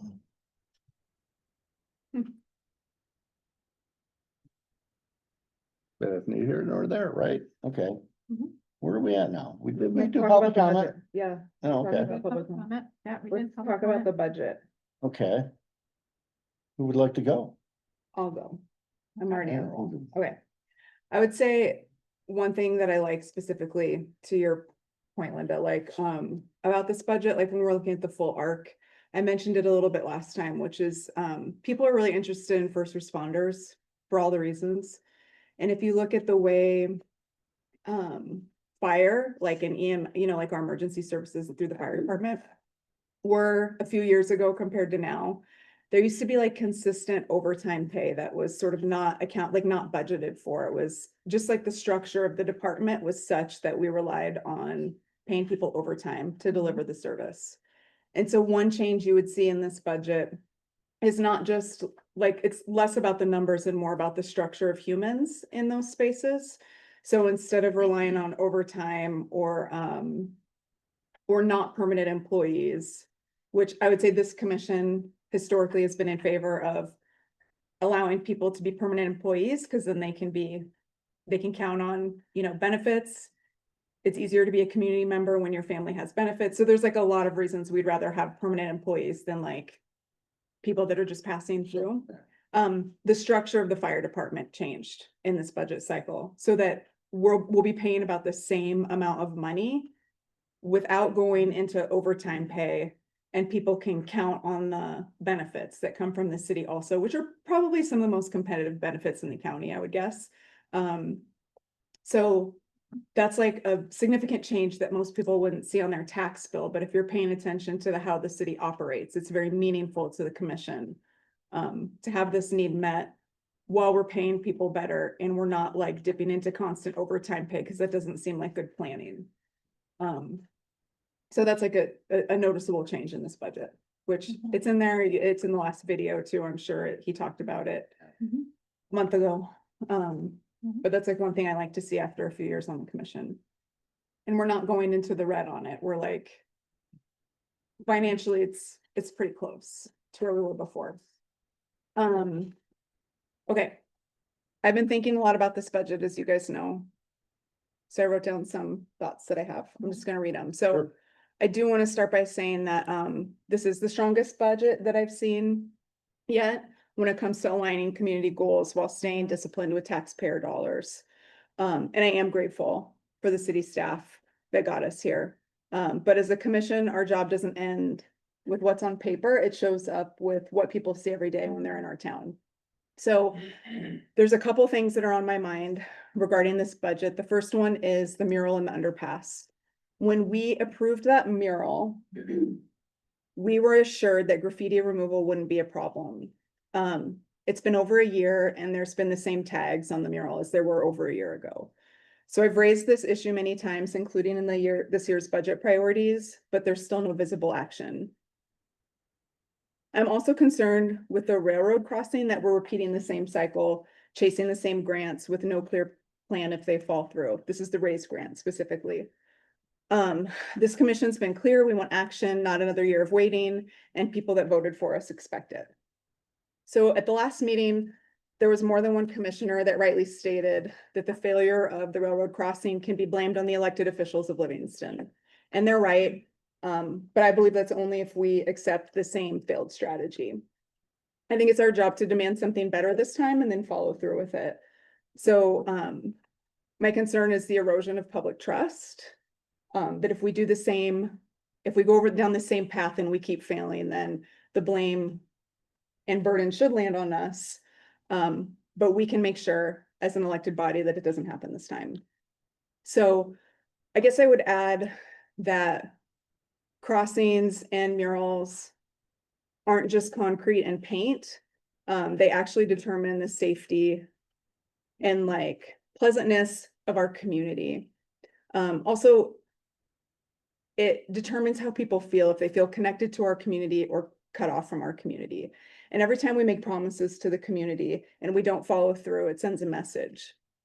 And when the pattern consistently falls on the people that live on the other side of the tracks, it sends an even clearer message about who matters and who doesn't. So as the only elected on the north side, I can assure you that the message been received and people on the north side are paying attention. I believe that the people deserve spaces that feel cared for and protected in Livingston. And if the barriers are funding, staffing, or something else, I think we need to be honest about it and make a plan to fix it. I think that's how we're going to earn people's trust that lives here. So I do want to acknowledge still how far the organization's come in the last few years. I think we've moved from a place where trust was really fragile and systems were patchwork to a government that's much more steady. And I know people have worked really hard to get us here, and I think it's worth recognizing. I think we're doing good. I think this budget's really good, but I actually think this budget cycle, we have a chance to go from good to great. And I think it's, really on the commission to get us there. I think if we're serious about earning trust, we need to address these two items with clear actions and timelines, because I don't think words alone are enough at this point. And I think we owe it, quite frankly, to the voters to get it right. So I want to actually make two motions in addition. For me, these motions come before the budget motion. Would you accept the motion? I would. Okay, so I guess the first motion I want to make is I want to move that the commission direct the city manager to develop and bring back an actionable graffiti removal and maintenance plan for public murals, including the underpass. I second that. Okay, Motion by Newt. Newt, second by Commissioner Woolidge. And then I have another motion that I want to make. Okay, and then we'll vote on both things together. I don't think we need to vote on these motions. Oh, yeah, A that, wait, motion no, and a that, second. that's not an actual. And to be clear, Let's like, get it on agenda, yeah. to be clear, I like want this within like the next two commission meetings. Right. Okay, that's. Like making that's it- a date. Now that's making it clear. Yeah, do I need to make a amended Yes, motion? yeah. Okay, so I guess I move the commission direct the city manager, develop and bring back an actionable graffiti plan, removal and maintenance plan for public murals, including the underpass, within 2 meetings. Also, Okay. very good. My second motion is I move that the commission direct the city manager to present within the next 2 meetings, details of a long-term plan that he mentioned in the June 17th meeting involving the evaluation of a second grade separated rail crossing. The plan should include the intended structure of the process, including a timeline of deliverables, a timeline of expected community engagement outreach, and a draft of possible alternative funding sources that could be considered. I want this to be enough that we have something meaningful for the community, but not so specific that it's not actually achievable by staff, because we can't have so many specifics yet without. So I think I phrased that Yeah. anyway. Okay, so I made that motion. Second. Okay, I'll check. with These- Mr. Gager. gotten these within the same timeline? Yeah. No. For me, like this budget is conditional on those things because these are things that we've already voted on public murals, and the thing that we voted on, we're not quite there yet. And then the crossing, I know that there's something in the works, but I think we just need to get it on an agenda and talk about it publicly and give the community a chance to see that we're moving it forward as a commission. And we need a parallel plan that's not, we just need a parallel So plan. there's some so that- measurables there, yeah, Yes. so. Okay, thank you. Great. That's what's gonna make me comfortable with this budget is like ensuring that these things aren't lost along the way. Thank you for hearing me. That was a lot. Did we take a break after that? I know, we need a break. I'm gonna stop talking. I yield. And Commissioner Kale. I would like to ask Mr. Gager if particularly around a plan for the rail crossing, if 2 meetings is an appropriate amount of time to get that done, to make it to meaningfully get it done. I mean, just the structure of the plan, yeah. I mean, Certainly, the structure of the plan exists, and as I, described, I thought in fairly good detail at the last meeting, staff has planned the work and is working the plan. We noticed, between the last meeting and this meeting that the USDOT has extended the deadline on the raise/build grants for this year, and so they have not actually made the awards yet, so they're still waiting on that. And then I would also, just point the commission to page 23-14 in the budget, Fund 2399 impact fees, and I'll be happy to share my screen with the community and with the commission as well. But please know we have included a local appropriation for grade separated rail crossing. Page number again, 23-. 23-14. And In that's your for- budget books for people following along. Mine I will. impact fees? Yep, it is impact fees. Oh, it's just exactly. on mill levies. and- And yes, I'm not. Sorry. Yeah, sorry. Mine goes from 23.7 to 23.28. what? Is it, I've got 2314 here. Yeah, and so I'm just looking to just confirm. I thought I'd that seen we it somewhere. I are- thought I'd seen that in the budget. Yeah, as we well. did appropriate the full amount of our. Yeah, I thought. Is this a draft still or the final? We don't have the final yet. This is the, It is unchanged from its original. Right. it's right here, 2214, but I'm not seeing what he's looking for. It'll just take me one quick second. Yeah. I apologize. Some of these. Okay, so it is right after ambulance. June. Yes. I remember seeing that appropriation as well. Yeah. I'm on a page, it says like law enforcement, fire, street department, parks department, 23-14. Give me a quick second, I will get there. So here we are, impact fees, Fund 2399.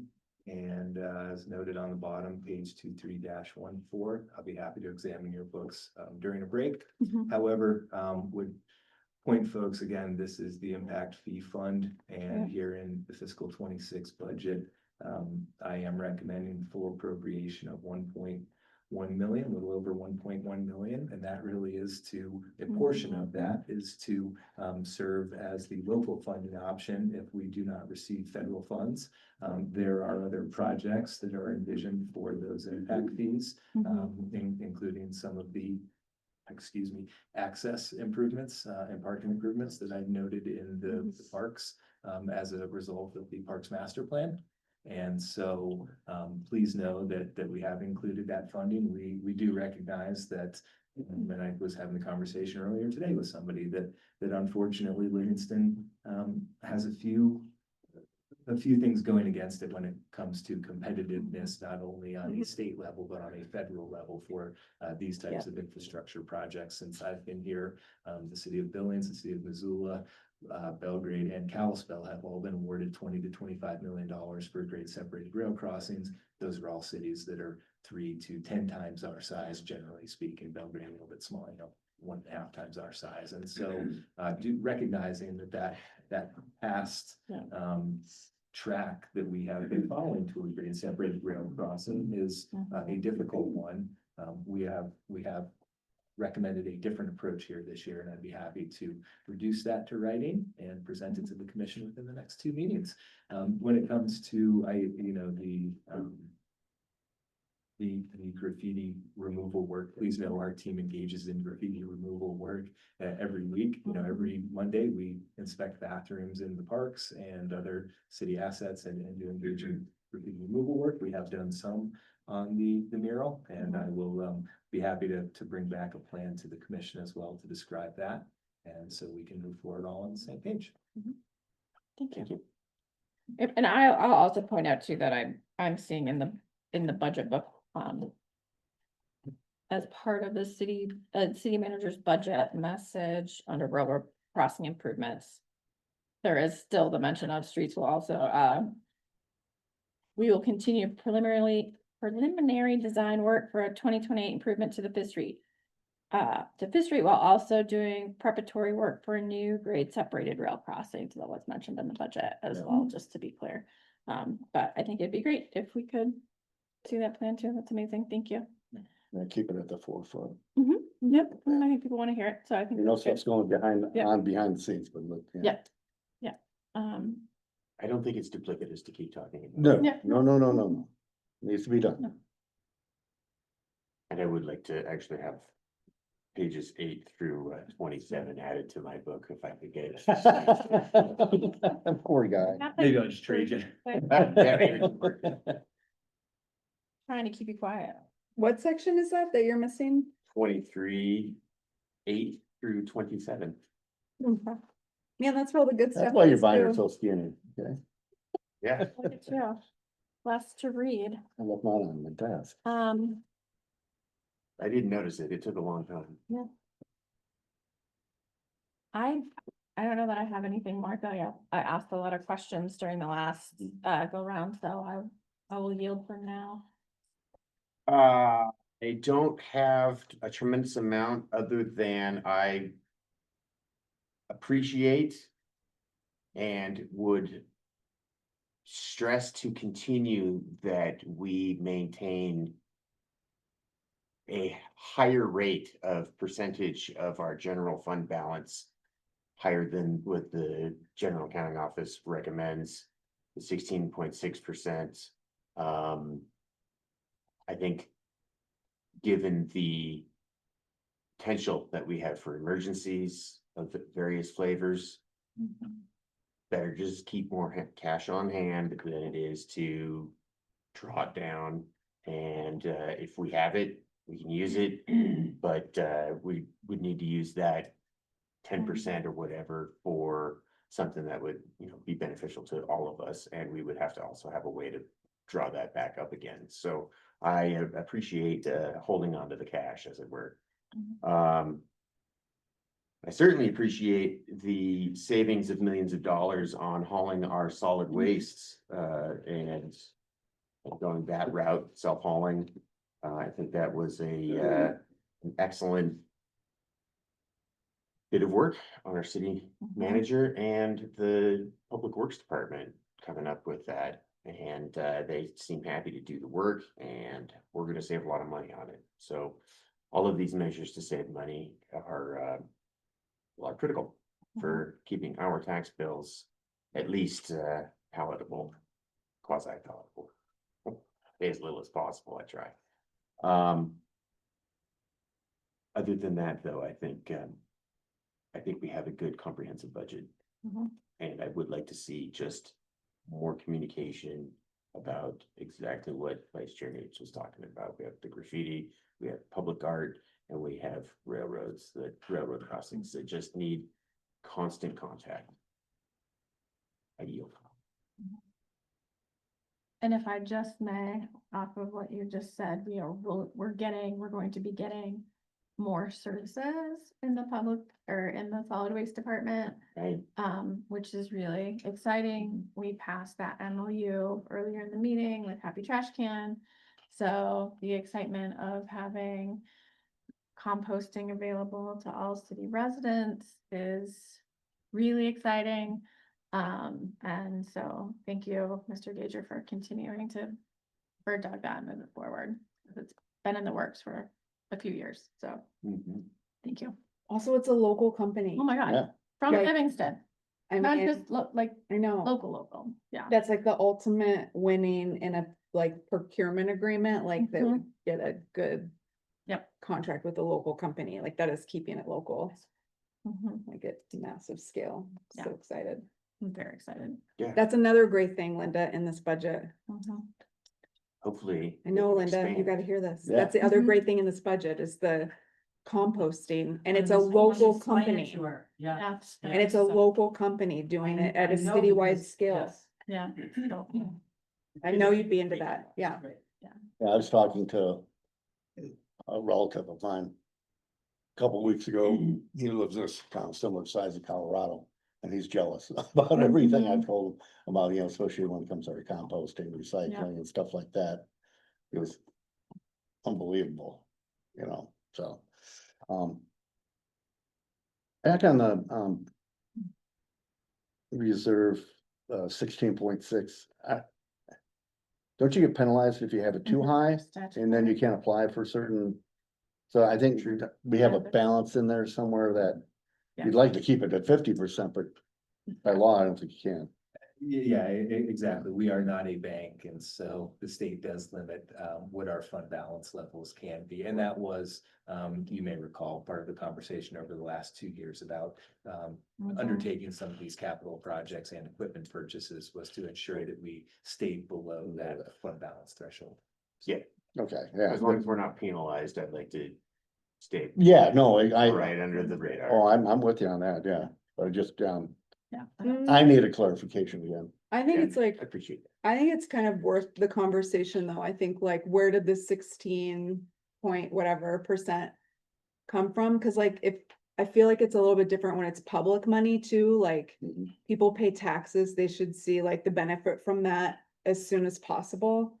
And so like, I'd be interested, like, if we're opening up this conversation to hear from the public, you know, in the long term, like, would they rather that we maximize in the near term taxpayer dollars, you know, because it's like they're spending and they're getting our services in real time as opposed to like saving it for the next disaster that may happen. So like I think once it's like, maximizing services seems like the goal to me. once the cup is full, you can't fill it up anymore. So now you have to spend that Right. money. But what's the percentage difference between the have to spend and the need to keep? It's, what is the difference? It's 16 point. That's about 34%, yeah. And I would welcome Director Federoff if I get this wrong, please jump in, but I believe we can't reasonably take over a 50% fund balance or have a 50% fund balance. Am I correct in that? That is correct. And the 16.67 is set by the GFOA, and it's really based on the collection of tax dollars. And it's actually not probably appropriate for Livingston because 16.67% is only 2 months of operating expenses. We know that we have to actually get through 5 months of operations before we get that first property tax payment. So ours 16.67 is definitely too low for Livingston. So I guess I would ask you, Mr. Gager, since, you know, you're the manager and you have like public finances. I was gonna say in your blood, but maybe it's not that. I don't know how much it's in your DNA at this point, but first, I guess I would ask like, how much money are we talking about? Like percentage is different than real dollars. What's the amount of money we're talking about? Well, Ish. yeah, I didn't mean to make you do public math. and it's been a longer day than I would like to admit, so I'm going to use a calculator. If you That's don't fine. mind. And so let's see. If you don't mind, yeah. Then I'm gonna call the question. Yeah. Yeah. But I mean, if we're gonna talk about the I know, balance. I brought it up, yeah, he brought it up and I added to it. Chair Newts, ask that question again because I probably have the number that you're looking for right now. I'm wondering how that percentage translates into dollars. Okay, So 16.67% of operating expenses for the upcoming budget is a fund balance of $1.4 million. So At the one point, we had a goal of 33.3%, which is would be a fund balance of $2.8 million. So, Mr. Gager, the difference we're talking about is $1.4 million So actually, if we were to take it all the way up to the 50%, we would be much closer to 4.2 million on an $8.4 million general fund budget. So the difference really is probably that between 1.4 and 4.2, $2.8 million Perfect. swing in fund balance that we'd be talking about from 16% up to the max 50. So my point, I guess, is like, if we're talking about, I don't know, between $1 and $4 million, like, would people rather we're sitting on that money as a city? Or would they rather that 1 to 4 million goes to like things that they can see in our community, whether it's like services, dealing with like getting roads fixed, for example, whatever the thing is, like we could easily, like, things cost a lot of money to run a city. So would people rather that like sit in the bank or wherever it sits for a city? Or would they rather it gets spent towards things that they can see right now? And I don't know that we've had this particular conversation in a very long time at the community level. And I think that's important. That's where I'm at. So I don't really agree with you guys, is what I'm trying to say nicely. I think we need to strike a balance. I think we because need a there's- balance. Yeah.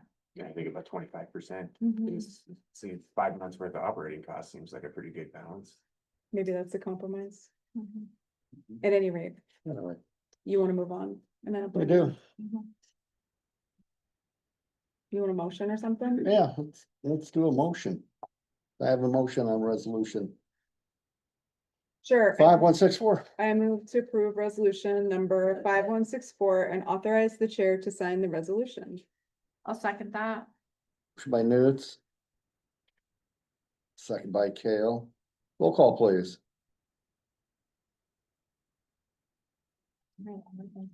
Before I call the roll, I may ask if anyone has anything they would like to disclose. No. The city attorney and I have reviewed the budget Yeah. as presented.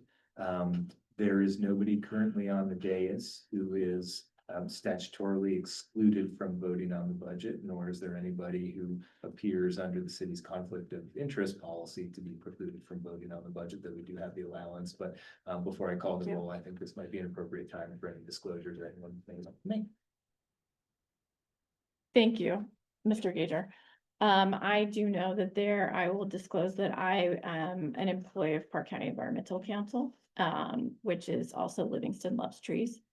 And so they are included in this budget, for some funding for trees. So I will disclose that. But that will have like a separate vote on. So yes, that is subject to a separate contracting action, very similar to the MSU Economic Development Unit that is also funded through the budget, and you might recall having a separate contracting action of that. So And so I'll disclose that I work at MSU. And so anything related to MSU is a potential conflict, but when those contracts come up for the agenda, I will abstain. And that'll be the same with me when the contract for PCC comes up. I will abstain from that conversation. And thank you for that reminder. Yeah, I had it in my head earlier as we Same. began this and I We lost talked it. about it at So thank you. 4:30 today. Same. We got already. Yeah, so thank you, Mr. Gager. I appreciate that very much so. absolutely. With that said, Chair Schwartz, 4. Vice Chair Nunes, Or Commissioner Kale, For, Commissioner Lynch. 4. Motion carries. Okay, moving on. two motions sitting on the table that we did not vote on. No. they're just moved to be on an correction. agenda. Okay, thank you. We can't vote on anything till it's on the agenda. Yeah. Yeah.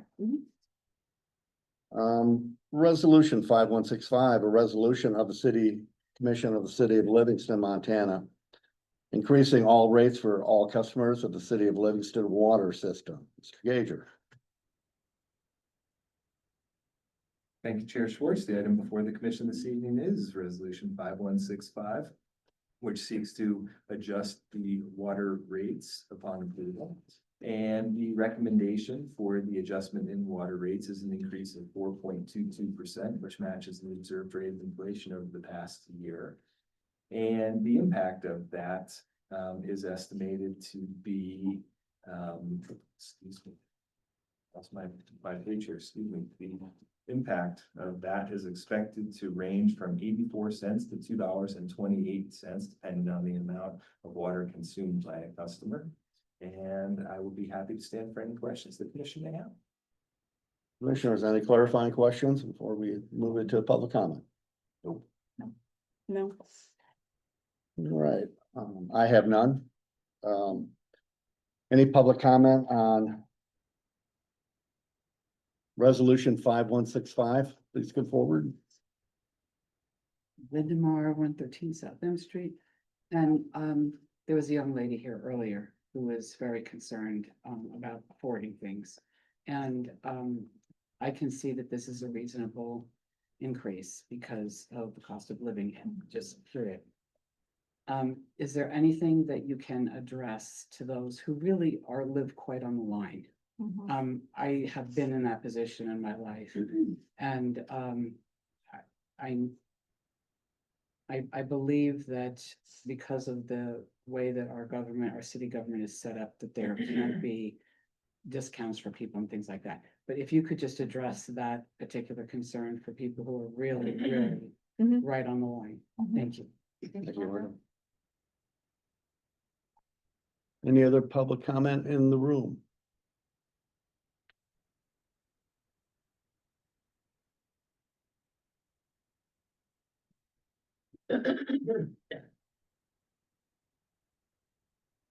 There's Chigrabo 204's calendar. I want to be on the record opposing increase in water and sewer rates. I just want to mention that our city budget has increased, I think, 3 times in the last 15 years. I will have to get the statistics on it, but our population has stayed the same. I understand that we'll all be gone within a period of time. None of us will be here. And we will have left our mark. I think that frugality is underrated. Truly. And so I just want to right now, there's no relationship between the city and our income. For example, downtown Livingston is about 20% down in terms of income. And yet our businesses are facing the fact that a significant amount of businesses right now do not pay property taxes because they're managed by HRDC and other groups.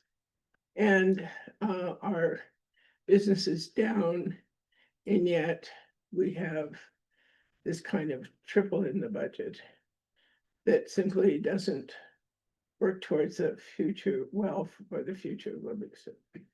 So I wish there was some sort of relationship between what we actually make and what reflects in the city budget. Thank you. Thank you. Any public comment online? Please come off mute, raise your hand. Any public comment?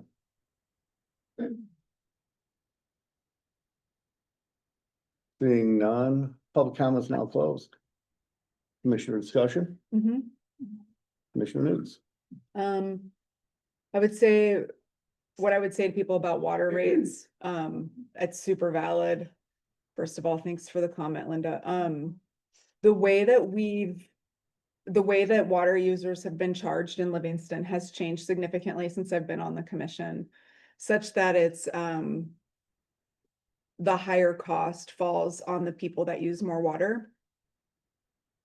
So the common resident in Livingston, being like not rich people, right? The average citizen in Livingston is, yeah, like us, yeah.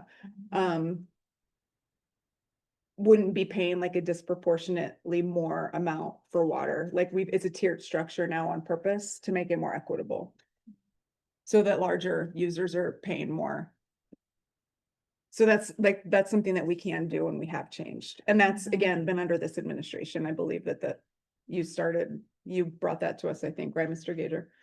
And I wish we didn't, the idea of like what things cost in the city, I guess I would say, it would be nice if the city wasn't also subject to inflation. Like the things that the city has to pay for to provide services to the community, the cost of all those things go up, just like the cost of everything goes up. Like the government isn't immune to that. You know, the cost of uniforms go up, just like the cost of clothes go up for any person.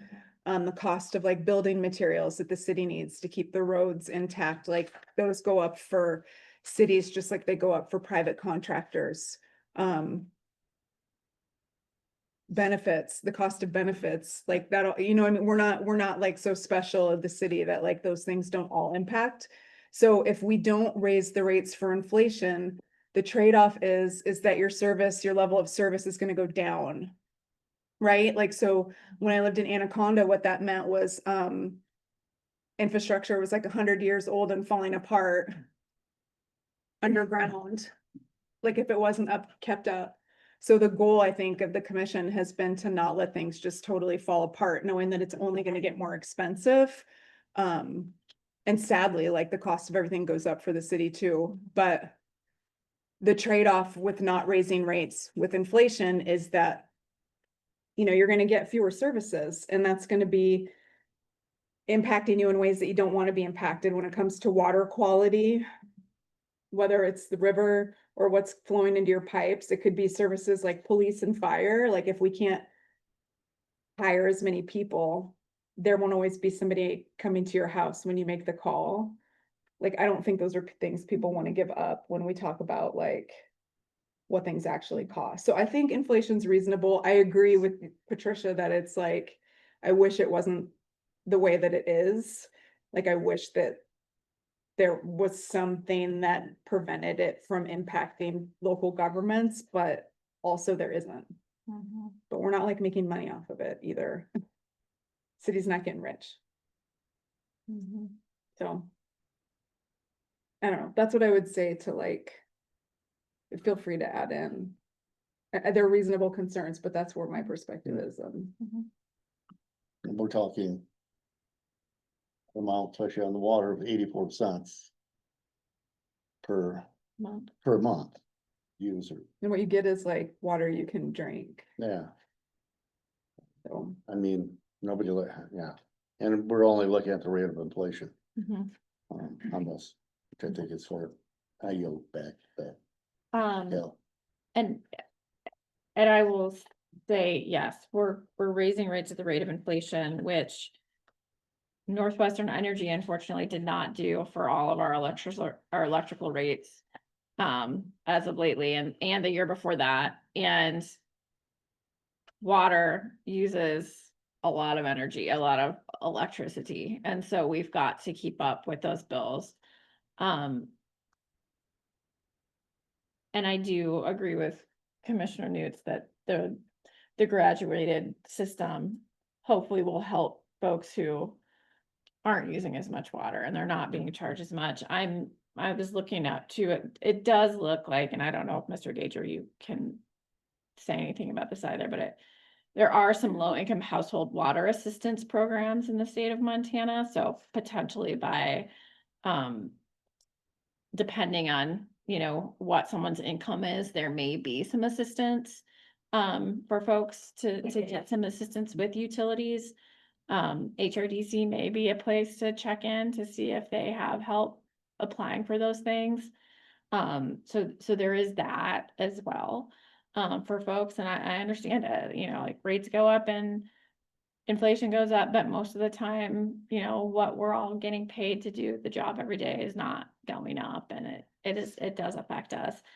And then I just like the broader scheme, Patricia, of your comment too, there's been a lot of deferred maintenance in the city. And I think as a commission, we have decided to not continue to look the other way and allow stuff to be deferred for the next generation to have to pay for, where it's going to be a lot more expensive. And there's going to be catastrophic failures at some point that are really going to cost a lot of money. So we have to invest, we have to put money into, you know, we have talk about these I&I projects and water leaking in and out of pipes. You know, the more that we can do about that, the better that will be. We certainly have to prepare for stormwater utility as our population goes up, and what that means for the river to be able to route that into a system that's going to clean it before it goes straight into the river. And it will be more cost effective to our wastewater treatment plant.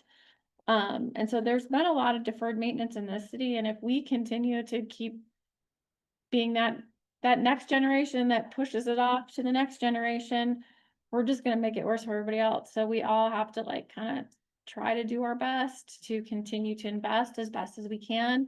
But I do recognize that everything's getting more expensive, and none of us are probably, our paychecks aren't reflecting that either. But I would also encourage people to reach out for help if they need it, whether it's HRDC or maybe even just coming in and talking to Mr. Gager about options that they may need help with. And maybe, I don't know, I'm throwing you under the bus on that, but maybe you have thoughts on that as well. I bet there's staff that know. Yeah, yeah. Oh, boy. Certainly, the city is always happy to work with our customers. Okay, thank you. I yield. Commissioner Welch, any? I am in agreement with my commissioners. There are three things that our city is tasked with, which is health, safety, and well-being of our residents. Health being clean water and safe removal of wastewater. And when input costs go up, as they have, and we are limited, actually, to 1/2 the interest rate observed observed inflation rate of the previous, I think, 5 or 7 years. This is literally the smallest amount that we could raise the rate to be able to accomplish the task of providing healthy water and safe removal of wastewater. And so I don't like it. I hate paying more for stuff, but there are forces at work that are well beyond our control. We don't get to change our electricity rates. It takes an immense amount of electricity to move water around. It's hard. And add into that with, again, the I&I, deferred maintenance. I mean, this is the littlest bite that we can take with these two resolutions coming up to do our job effectively and not, again, kick the can. And so, yeah, I don't like it, but I understand it. I yield. I have I entertain a motion at this point. I make a motion to approve resolution 5165 and authorize the chair to sign the resolution. I'll second it. Motion by Kale, second by Willich. Roll call, please. Chair Schwartz, 4. Vice Chair Nudes, Or Commissioner Kale, Or Commissioner Willich. Forward. Motion passes. Okay, next resolution. Resolution 5166, a resolution of the City Commission of the City of Livingston, Montana, increasing all rates for all customers of the City of Livingston wastewater system. Mr. Gager. Thank you, Chair Schwartz. The item before the commission this evening is resolution 5166, which seeks to increase wastewater rates by the observed rate of inflation over the last 12 months, which is 4.2%. And as discussed, this revenue from this rate increase, as well as the prior rates, goes to fund the operation of the wastewater system, including capital projects like the inflow and infiltration reduction project that is being undertaken currently. But it also helps to maintain a state of good repair in our city's water reclamation facility, which, as you folks know, has experienced some troubles over the last several months, almost up to a year now. And the team there continues to work diligently, and it's because of the sewer rates that they have the resources necessary to keep that large piece of equipment operating online and within the confines of our national point discharge permit. So it is a fantastic team we have over there. As noted in the resolution, we do expect the increase in monthly rates to range from 97 cents to $4.77, depending on the water usage of a customer. And myself and Director Federhoff would be happy to stand for any questions you may have. Thank you, Mr. Gager. And you want to talk about something that uses electricity. Mhm. Yeah. Oh, yeah. Yeah, I know. Any clarifying questions before we go to public comment? All right, any public comment on resolution 5166?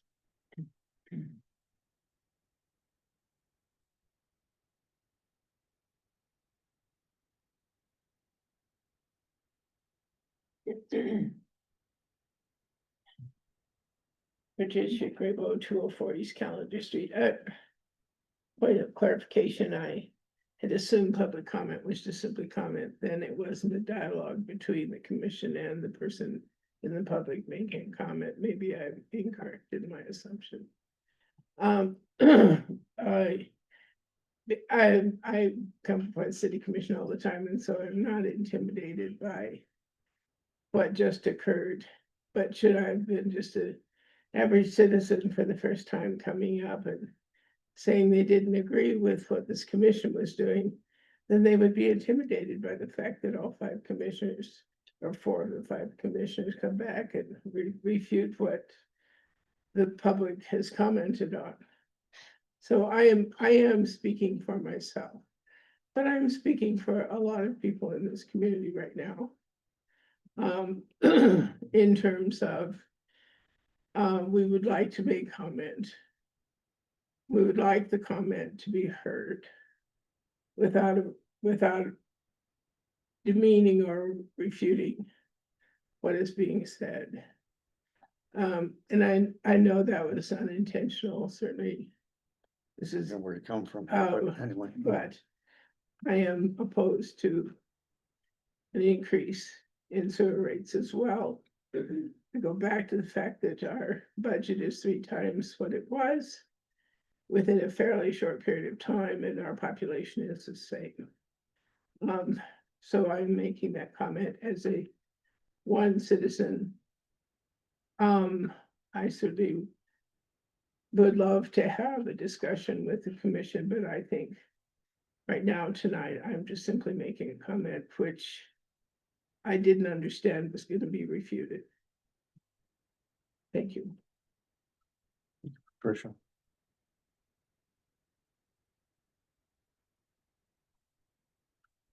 Any other public comment?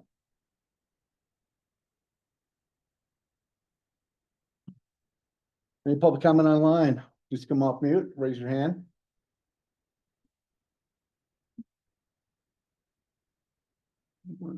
Being no public comment is now closed.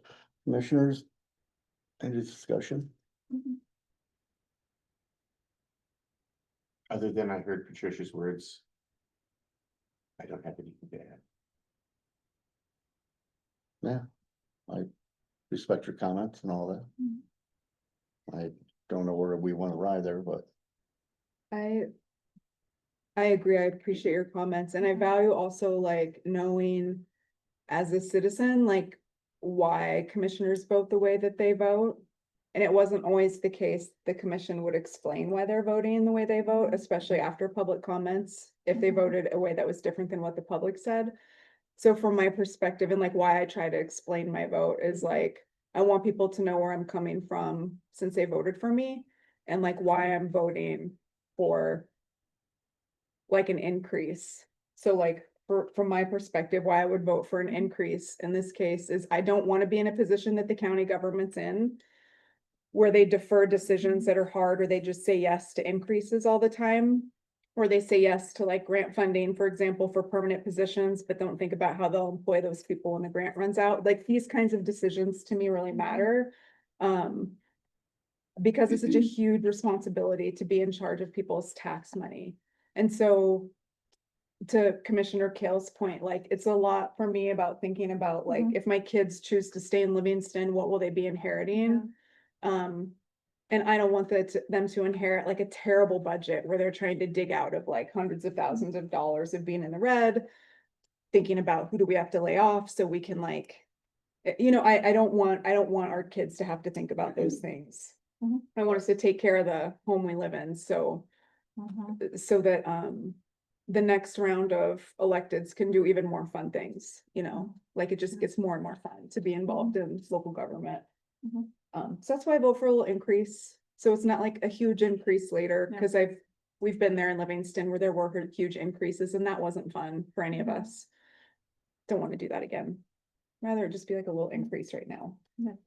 And Patricia, I appreciate your comment, and I think we've heard comments in the past too, where people, because we haven't addressed what people have said, that then they get upset, sort of on the same side of just like, well, you didn't listen, you weren't listening, you didn't hear what I have to say. And I feel like sometimes if we can address what commenters have said, so that they know, kind of like Vice Chair News has said, what we're thinking, the space that we're in, the things that we're realizing, and address that we did hear you, but these are the other things that we're concerned about.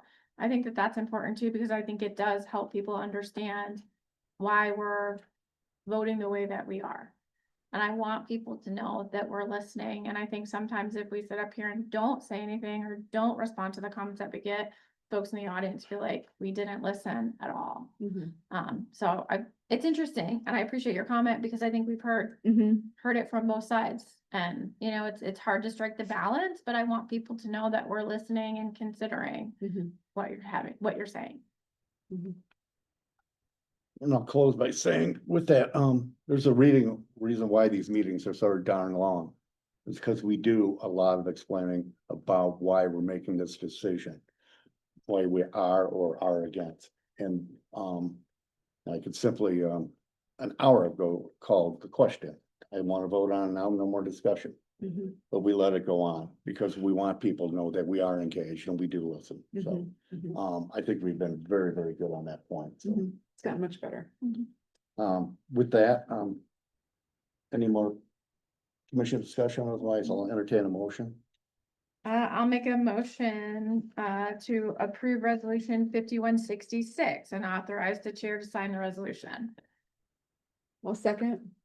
Motion by Kale, second by Nudes. Roll call, please. Chair Schwartz, Or Vice Chair News, Four. Commissioner Gibbon, Four. Commissioner Willich. Or motion carries. Yeah, is this the last thing? Can we take a, Yeah, we take. a break. I'll make a motion to take it. I'm gonna split the difference in 8-minute break. Ooh, I like that. A second, Second. all in favor? Keep it. Aye. Thank you. I like the 8-minute break though. I know, that was, reminds me of my little neighbor. I don't need it. All right. I hope we don't have one. All right, this meeting of the Livingston City Commission is reconvened. Our next item on the agenda this evening is ordinance 3061, an ordinance of the City Commission of the City of Livingston, Montana, amending section 30.13 of the Livingston Municipal Code entitled Official Zoning Map of the City of Livingston by zoning the recently annexed property addressed at 38 Loves Lane and legally described as lot 9P0R, lot 95 of Acreville subdivision, southeast quarter of section 23, TO 25, RO 9E, and PMMM Park County, Montana as mixed use MU. Mr. Gager. Thank you, Chair Schwartz. The item for the commission this evening is ordinance 3061 to zone a certain parcel on 38 Loves Lane. And I would invite the planning director, Jennifer Severson, to discuss the ordinance with the commission. Good evening. I'll try to make this as quick and painless as possible. I'm happy to answer any questions.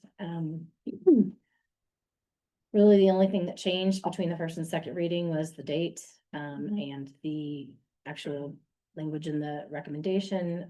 Again, this is a parcel that was recently annexed into the city at 38 Loves Lane.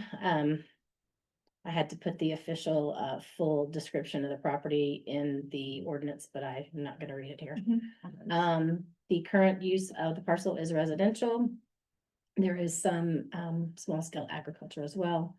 The proposed use that we have heard from the applicant, and of course, they have not come in yet, because we have not zoned it yet, is for an office building. The intent is to have the USDA office move from their current location out at 5242 Highway 89 South to this location to better serve the general public. Future land use map, the growth policy does not have any designation for this parcel. However, there is some language in the growth policy. You can go to the next slide. Sorry.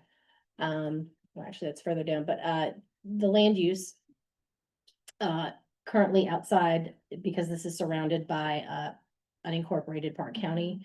That's residential, suburban ag, mini storage across the road. There is marijuana retail. And then inside the city limits nearby, you can see the R3 high density residential, that's the green. The HC highway commercial, that's the blue, and the MU is the mixed use, that is the yellow, that is north of the interstate. So for mixed use, again, which is the recommended zoning, it does allow business and professional offices by right, if you will. So that matches what the intent of the applicant is. These are the criteria that I've evaluated in your staff report for zoning regulations to make zoning map amendments. I believe that this complies and hits on all of these.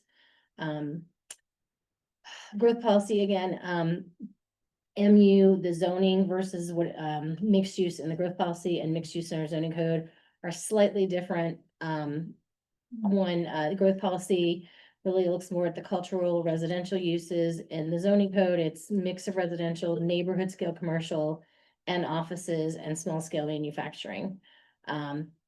Both, I think, envision office as one of those uses. As far as connection to city services, the owner of the property will be required to extend city water and sewer service to the property. And that will all be looked at how that is done once they go through a site plan review for any development on that parcel. Public health and safety and welfare.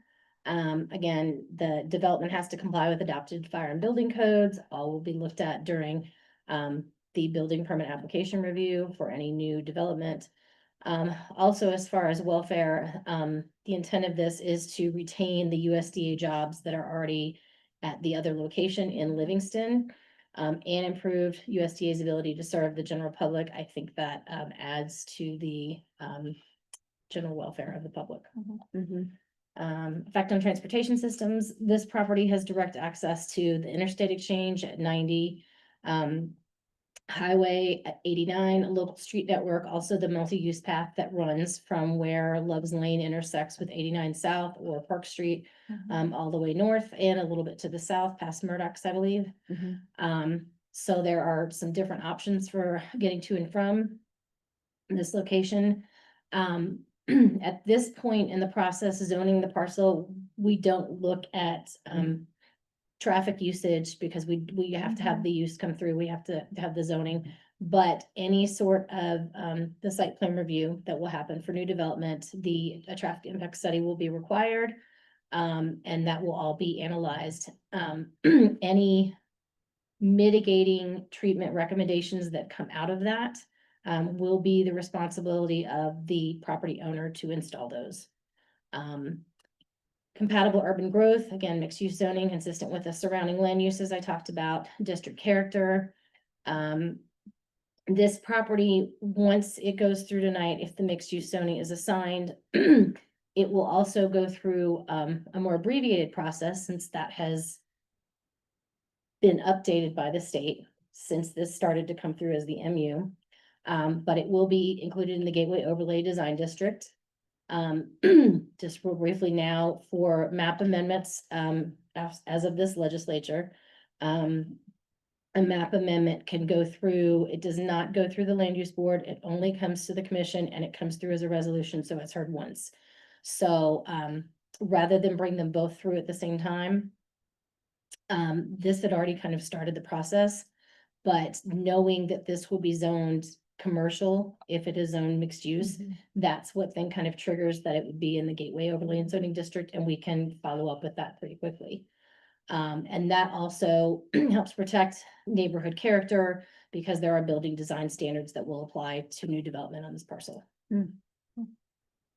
And then several areas where it does support the growth policy. Like I said, it doesn't have a land use designation on the future land use map in the growth policy, but in the policy, page 103 states potential commercial areas on the future land use map and anticipated for Livingston are along the west side of US 89 South as far as Guthrie Lane, and this would fall into that area.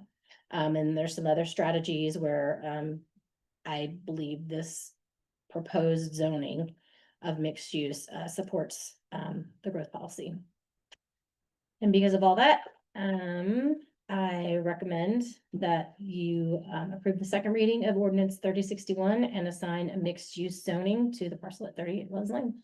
Happy to take questions. Thank you, Jerry. Commissioners, clarifying comments before I open to public comment. Can I ask one question? Commissioner Kale? Jen, could you clarify the gateway overlay zone? Will that need to be a separate action that we need to take, so that will come at a later date or soon, or?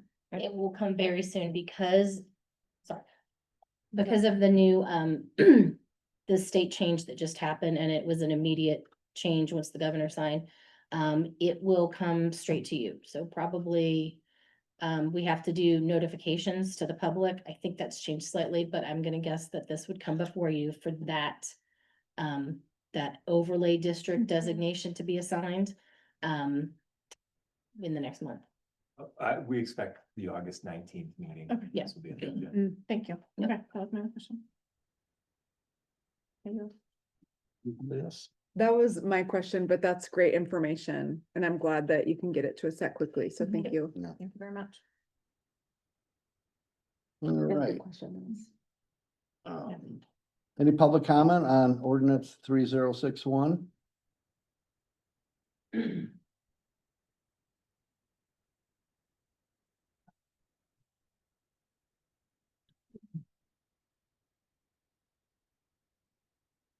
Tricia Grabo, 204 East Calendar Street. I am continue to be adamantly opposed to this development.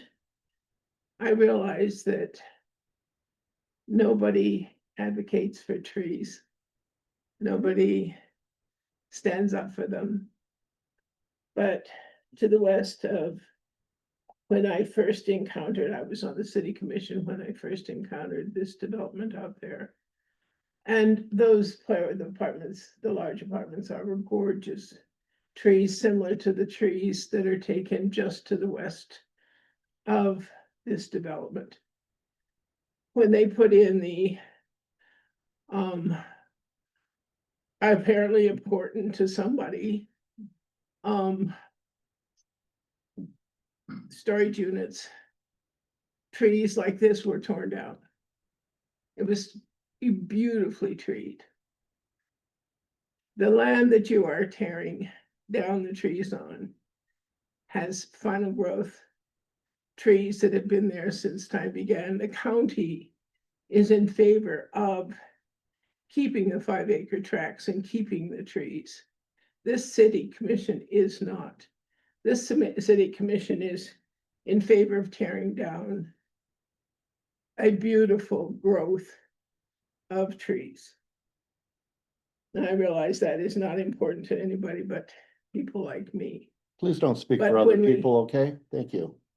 But when this commission makes a decision to destroy these trees and then start the march for destroying the rest of the trees in this area, I will continue to fight this. The city decided on smart growth. 1,600 of us decided on smart growth as part of our growth policy because we wanted to develop from the downtown out.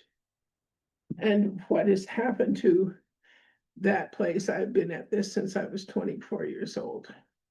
And what has happened to that area out there is a nightmare of growth. And the city commission is endorsing it. So I am It's like Green Acres, like Montague, where all the neighbors came out and said absolutely not, and the city commission said, oh, no, well, we know better. There's a we involved. When you speak of yourselves, you often refer to we. So we have decided to tear down and transform what is one of the most beautiful parts of Paradise Valley. You like cementing over part of Paradise Valley.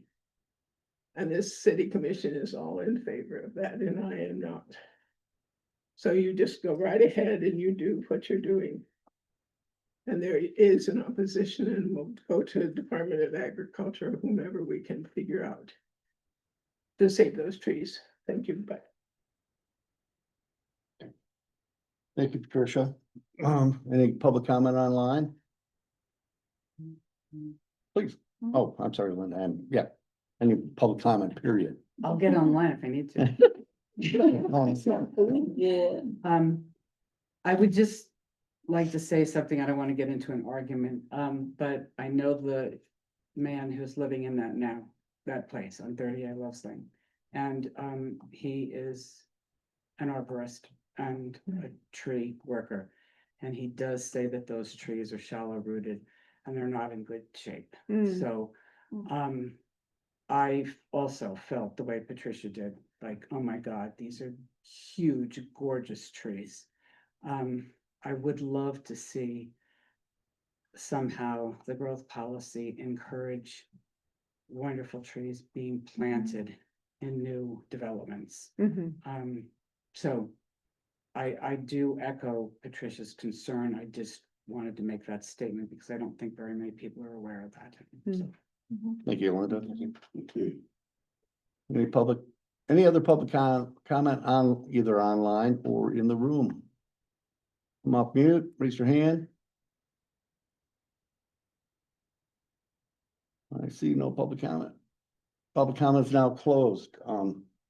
Just as an aside, city had nothing to do with those storage units. That's still county property. So we have no discretion of what goes on with that. Commissioner deliberations.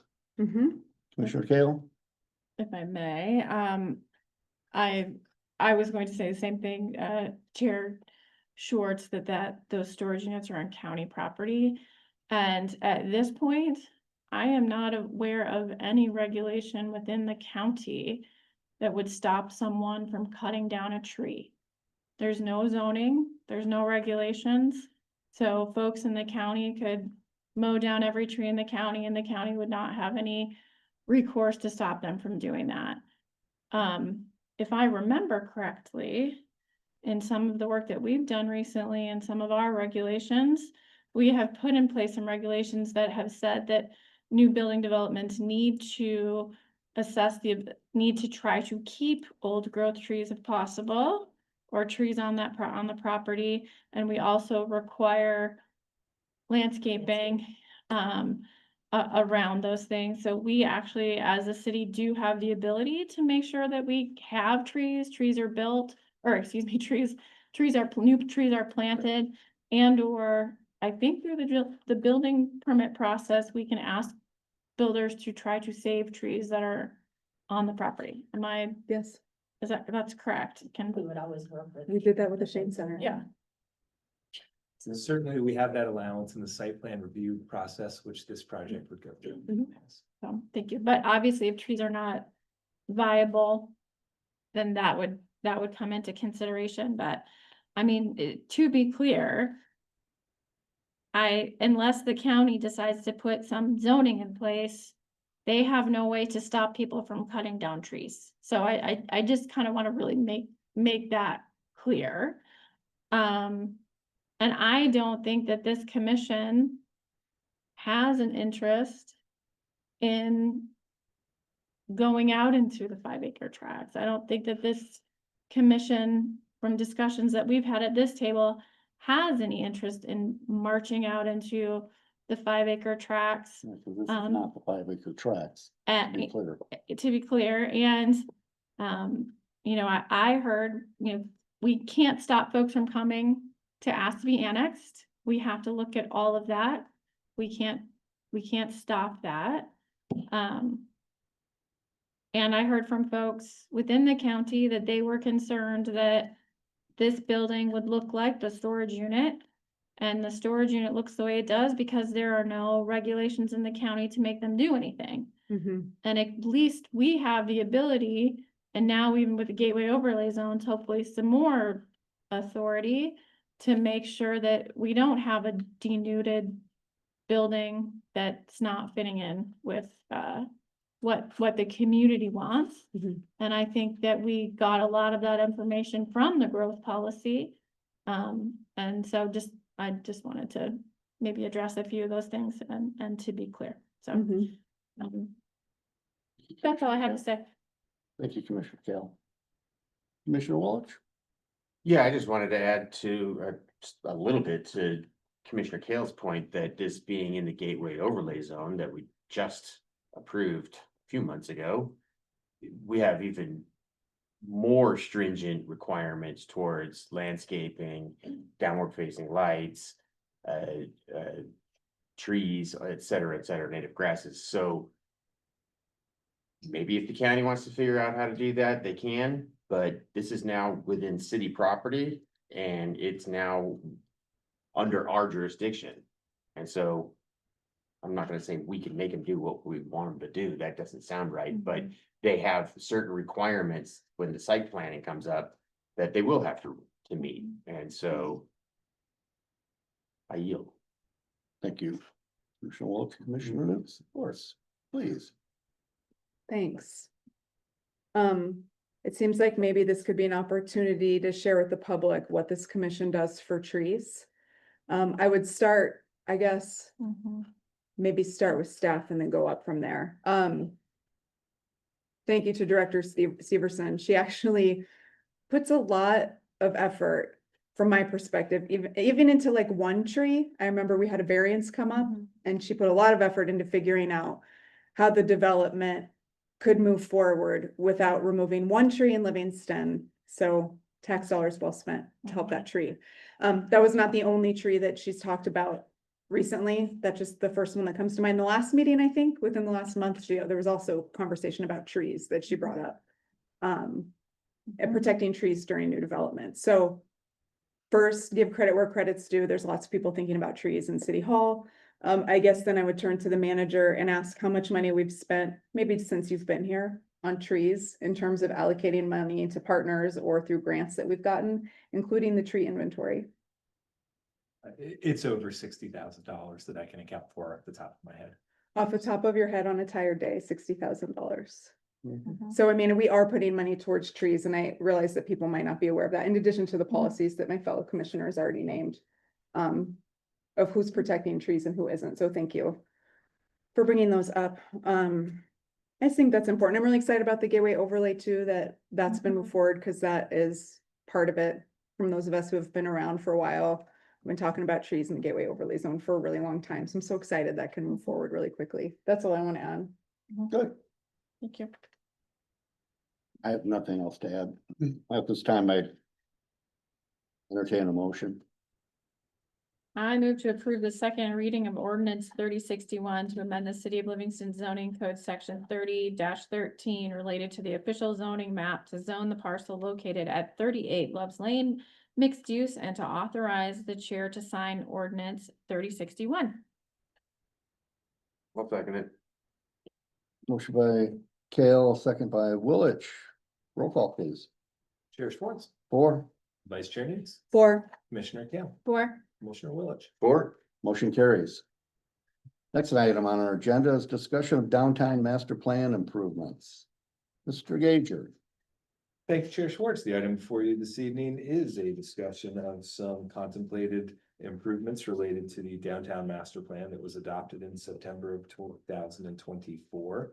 And I would invite the planning director, Jen Severson, to return and discuss some ideas that she has.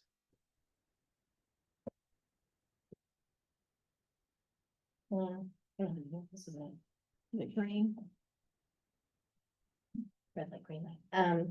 Yeah, good evening again. I think if you pull up the, and then make like 2 PowerPoint or an attachment to the staff report that has, I'm- No, how about I just pull up the packet? and Okay. just go through it? Yep. Sorry about That's that. okay. This, and I know, Vice Chair Newts, you have already heard about this because these improvements, for the curb extensions were the materials costs, were funded, by the URA. The project was done, we reached out to, Western Transportation Institute out of, they are affiliated with Montana State University. I'm not asking you to take any action, so, it's, Thank you. they are, actually, they were recommended to me by one of the engineers that worked on the downtown plan, at Robert Pesha. To work with us to, kind of deep dive a little more into the mobility and streetscape improvements to find, some ideas for implementing some of those. So we did, because at the downtown master plan level, it was really kind of an 80,000 foot view of things we'd like, things that, kind of a wish list. It didn't, the scope of that work was not to, go and sort of do the project planning and the details. So, WTI helped us we did a walk audit, with about 12 members of the community. Just to kind of walk around a small area of the downtown to, let people kind of give us an impression of their, how they feel along certain sidewalks and at certain intersections trying to cross. What are the problems they see? What are the opportunities to make improvements, not just for pedestrian safety, but also a bit of placemaking as well. So out of that, we worked with WTI, we looked at the recommendations and the thoughts of people, where they'd like to see some changes, and we opted for a pilot project. So these are temporary treatments, at 2 intersections this year.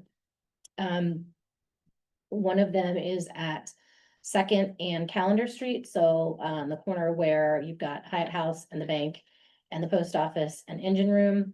And then the other is at Clark and Main, so where you have the glass shop, if it's even still there, and Neptune's and Loaves and Fishes and Wilcoxon's.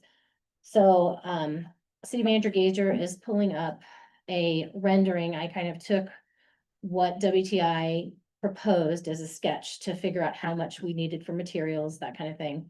And these are, the plan is to do curb extensions, so you would do them at each of the 4 corners at an intersection, so there'll be 8 total curb extensions. They looked at this as a way to, and the primary kind of safety reason behind curb extensions, as you probably know, is to get pedestrians out in front of cars when they're approaching an intersection. When I drive around Livingston, I have to like eke up to, especially the really wider streets and intersections like this, because a lot of times you can't see if somebody's kind of approaching, if they're walking up. This gets pedestrians right out in front. It actually also kind of gets bikes because they have to kind of go around. So they're a little more front and center for cars at any of the other parts of the intersection to see them. These treatments, for this pilot project, because it took us a while to get the planters, we just received them, I think yesterday or today. It's a long time on the orders. So these treatments are going to consist of putting in white paint, so not just that white line to kind of delineate the space, but a flat white paint on top of that. I've reached out to one of the art teachers at Project 49. They have several art classes. I think he works with other nonprofit organizations and some of the school students also with art, to see if we can come up with just some simple, maybe even stencils, have help painting those. That's kind of the placemaking part of it. There would be a planter box at each of the 4 corners. For a couple of them, not all 4 corners, we have some benches. We have additional, Director Holmes at Public Works has told me that we have some of the same benches, you'll see there's the brown we're looking at, that bench doesn't look like that. I just put that up there to kind of show you what we're thinking. But we have several extra ones that we had ordered when we did those downtown installations over the past couple years. So we will utilize a few of those. And then for the planters, I have, we are going to be using pollinator species. We, that's something that's in the growth policy. That was something actually that was brought up by one of the people on the walk audit, saying they'd really like to see pollinator species. That's part of the beautification effort. And then you have the flex posts that are installed. Those are the flexible posts that, they don't really create a barrier for cars, but they let you know that this is kind of a safe place. People are gonna be in here. Are those Yeah, like the black things on the ground in the pictures of the? it's not the black things. These are the white things that you'll see. I think I have a picture of. If Oh, you they're go up to and one down. before Yeah, that, up and the down, page right. before that or the page after, can't remember. Then they're up and down, I think. Yeah. The Yeah. roll Yeah, ups. so like right Yeah. there, Yeah. you see Okay. those, and those are Yeah. just examples. The one right in the middle actually is an example of. I wanna say it's Missoula or Helena. There was a business on the corner that worked with. The local community to kind of put things about his business out there. And to create kind of a space. I think he actually made it into kind of a parklet. As simple as a stencil, you can see there's a bus stop, which is a mid-block place to kind of rest, sit, wait for the bus. Again, these are temporary treatments for now. WTI is going to come back. We anticipate they will be going in hopefully late July, early August. The install will happen. The plants will be the last thing to go in. And those are on order. And then, we expect that WTI, they'll be removed before the snow flies. So they will not get in the way of any kind of street cleaning, plowing, that kind of thing. We have looked at these intersection, the turn radius to make sure that, emergency vehicles can get through. So yeah, and then once they're removed, we can reuse these in future years. WTI will kind of take a survey. We're gonna be putting out QR codes so people can say, did you like this? Did it make it safer for you feeling to drive across or to walk across? And then based on that kind of final report they put together for us, it may say that people want to see these same intersections done, temporarily every year. It could be that for one of them, people say, put in permanent improvements, which is a little more, involved, but kind of the same concept. And then also we can reuse these materials elsewhere. So yeah, some of the flex delineators probably will get damaged, but we ordered actually, WTI recommended we order 10 extra off the bat. They're not that expensive actually. So just in case that happens, but we will be able to place these anywhere at these intersections in the downtown plan, which coincides, correlates with the URA area. So because URA funded this, we will be using it in the area that they are sort of granting funds for. Yeah. That cover it? That was excellent. I think the only thing that, there is a somewhat related project on Lewis Street, that came out of the Trails and Active Transportation. Lewis to O Street Crosstown Bikeway, and that was out of the Trails and Active Transportation Plan, which I was not involved with, but it's actually, so part of this, these improvements are not on Lewis. So Lewis will be another way, and there's about 3.5 blocks of Lewis within the URA area. So some of the planters that will not be used this year can be used. WTI is also working with our Public Works Department. They have identified, we already had the Sharrow stencils, I believe, that we had paid for. I believe they had some signs, so they've sent over the preliminary kind of the locates based on MUTCD guidance, like traffic control device manual telling you kind of how far apart you put them. So they've kind of come up with a plan.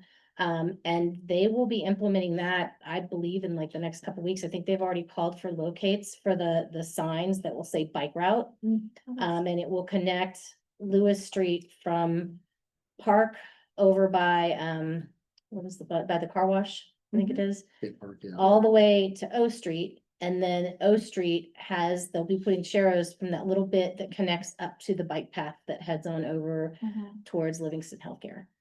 So it will be kind of one one of the, and it was a pretty big one when I went back and looked at the active transportation plan, trails and active transportation. Kind of to start establishing these routes, you've got the east-west connector.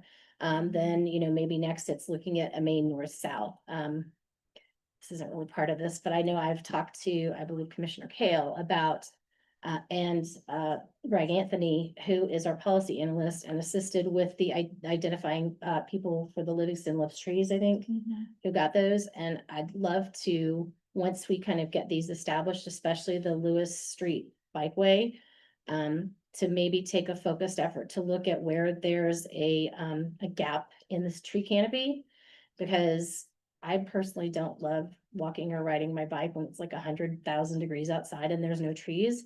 So that maybe next year, it might be possible we can kind of identify some of those gaps and reach out to people and say, would you be willing to have a tree? Then, over 5 years, you have this bikeway that's got a pretty filled in canopy, which makes it more desirable for anybody to use. So that's not really part of this at all, but just bringing it up. Somebody likes, It's all related. somebody likes their job, Yeah. Mhm. I like trees. And I just love that. turns out. I love that. I've always been a fan of sort of extensions, stuff like that, but making it where we can get rid of it in the winter Yeah, that's perfect. to make snow removal Mhm. and the cost involved, is so much less than concrete and all that. So, cool. That's all I had said for the second. There's no action on this. This is just an update. And, so if anybody wants to spout off. Mr. Welch, go ahead first if you want. I worked for WTI many moons ago. Okay, cool. We did some pretty cool stuff, so. Yeah, I I'd bet. like to- Interested to see how this transforms a couple of intersections down. They've been wonderfully helpful. Oh, they're Good huge. Good people. I mean, every community I go to, just calming the traffic, slowing down the traffic more than anything. Yeah, I think Um, the traffic calming is gonna be great. I Yeah. love the idea of getting some pollinator plants out and about. In the downtown area and brightening it up with, maybe some stencils or whatever it is, it'd be nice to have art from community members and children in the community, cause I think that's really cool.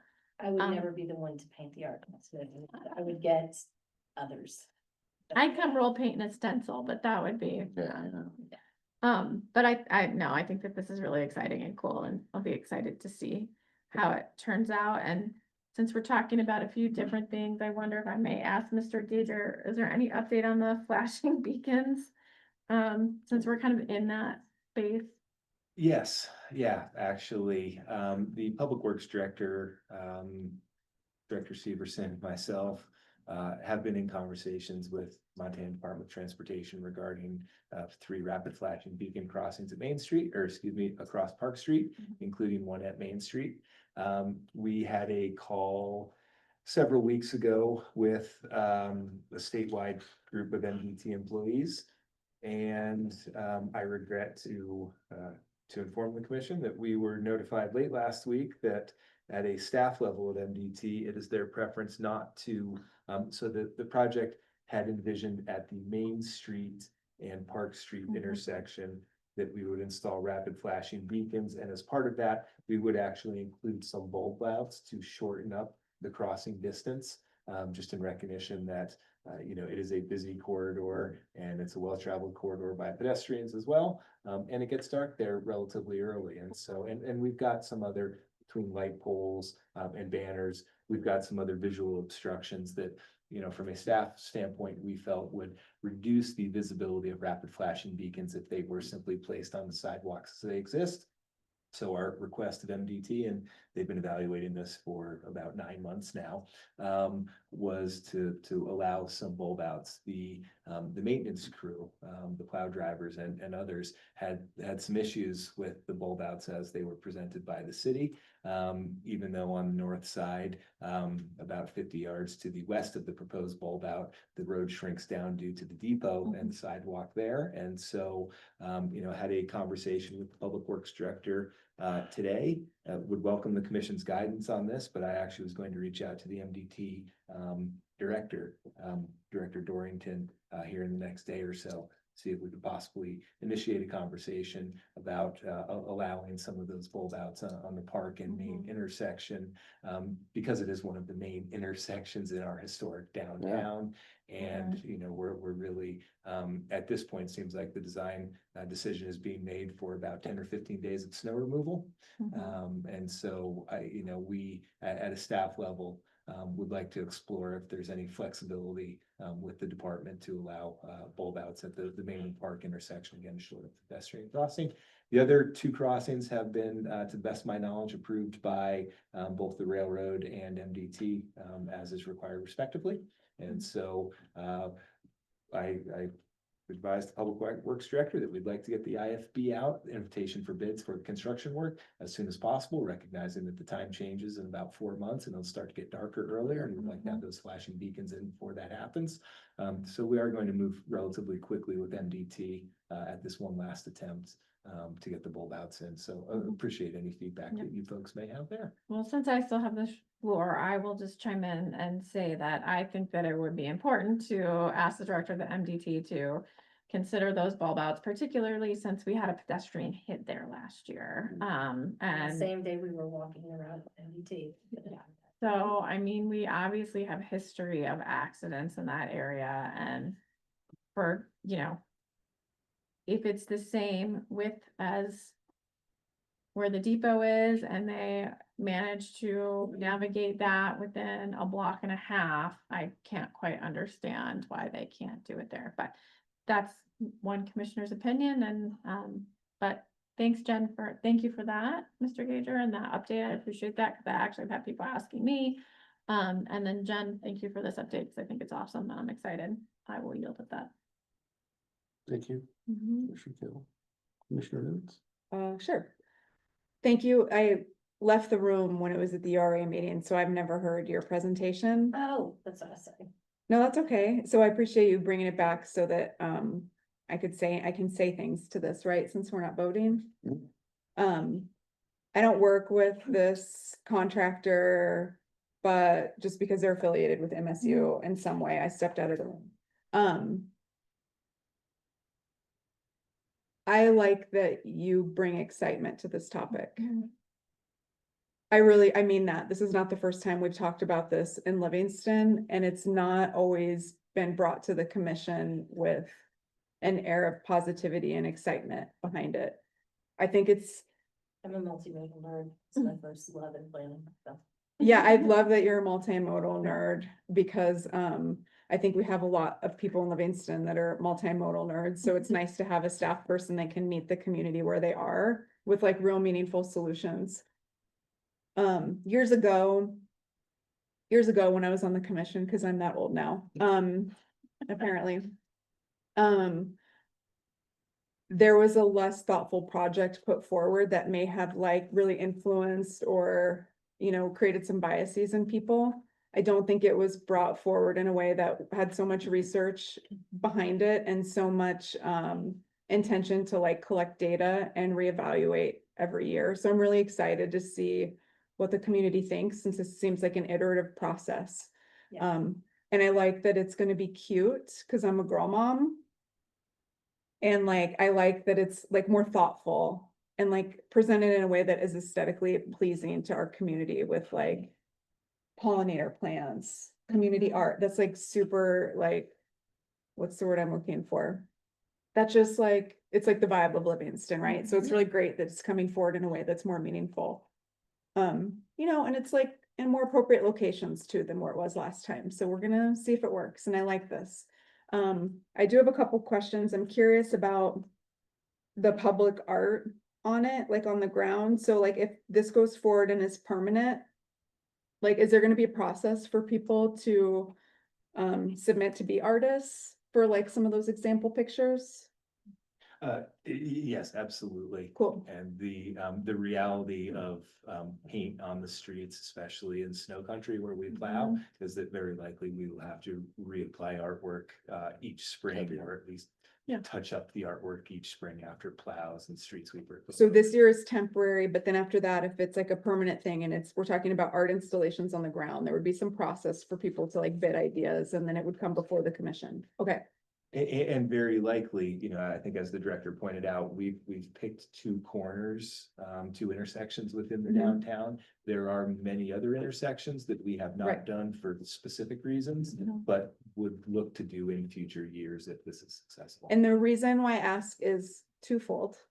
Reason one is, people have been asking for certain kinds of intersection crossings for a very long time since I've been on the commission, but there hasn't been a mechanism for those ideas to move forward. One of them is a silly crosswalk. Oh, yeah. Yep, love it. Another reason is because I was in Lafayette, Louisiana a while back, a few years ago, visiting my nephew, and they have like the cutest crosswalks ever. Have you been there? I was there about a month ago visiting friends. And one of them is like all hearts, so that's like total girl mom vibe right there, like all hearts on a crosswalk, but there's many other things that would be lovely, and I can imagine that like Livingston residents would rise to the occasion to make downtown art installations that were like on the ground, so they're not like visible unless you're like there looking at the ground, so you still get your like cutesy pictures of the mountains. Could with that. actually, depending on how you do it, there's some 3D ones that really like slow traffic because Oh, yeah. I don't want to throw people off like they're hitting the brakes, but yeah, there's some cool stuff. I've seen those. They're Yeah. great.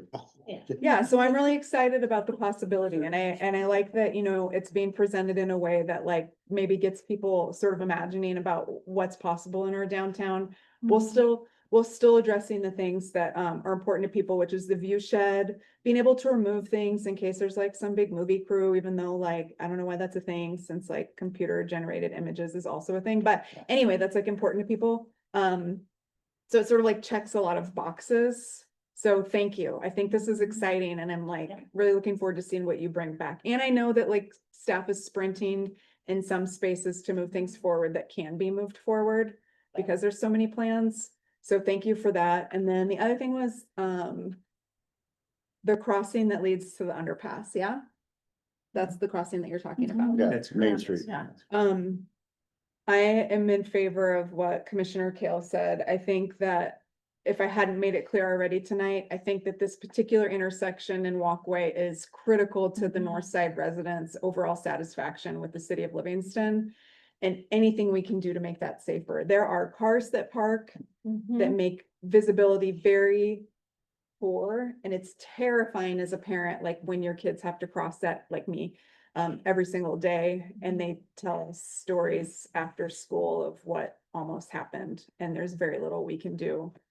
So yes, please do something to make that if we have to go back to the flags that kids wave, like, I don't know what we need to do, but we need to do something and not keep putting it off. It's one of those things that we had an idea, it got dropped, and then there's been this gap in service to people on the north side since that's been dropped with the flags, and it's a problem. And it can be terrifying as a motorist too. That's to it. be I mean, clear. 'cause all of a sudden I catch myself sometimes. I don't see it. Like you're either walking or you're driving and it can be terrifying on both sides of the. But especially like during Yeah. tourist season, Oh, where yeah. people that aren't They- accustomed to and they watching. from dart underpass. out or, Yeah. yeah, I mean, it's terrifying both, Yeah. from both perspectives. I think so. Because nobody I'm sorry, like as a motorist, no, you don't want to hit someone and like, No. And stuff like that Yeah, I've happens. come close. Yeah. There's times where I really wish there was a little more visibility with the flashing beacon. Absolutely. Because there's a lot of, especially going. There's you a know, lot going on right east, there too. northeast. So. Yeah, it would be yeah. great. So much going on, you don't see a person. So that's at least 2 commissioners now that say yes, please. Please, 3. And thank you also to you Yeah, for thanks. being a multimodal nerd. Thank you. I'm done now. Public comment time? Do anybody else Yeah. do you two wanna comment on the specific request from the manager about bulb out on? He asked for direction, Oh, bulb I'm- out on Main and. Yeah, I'm absolutely for that, yeah. I Absolutely. agree. Especially Said get a it flashing before. beacon on that side of this, So we will. if have that's where the flashing parking beacon is, on that's both where you need sides. the bulb out, yeah. Yeah, It's as much a safety issue for people if a vehicle is traveling westbound on Park Street, looking to make a left turn onto Main. Yeah, Some following vehicles have a tendency to Yep. pull out and around, further yeah. and around, and that's actually one of our chief concerns Like there the is. turning lane, the Texas passing lane Yeah. on the right. That's where you need Yeah.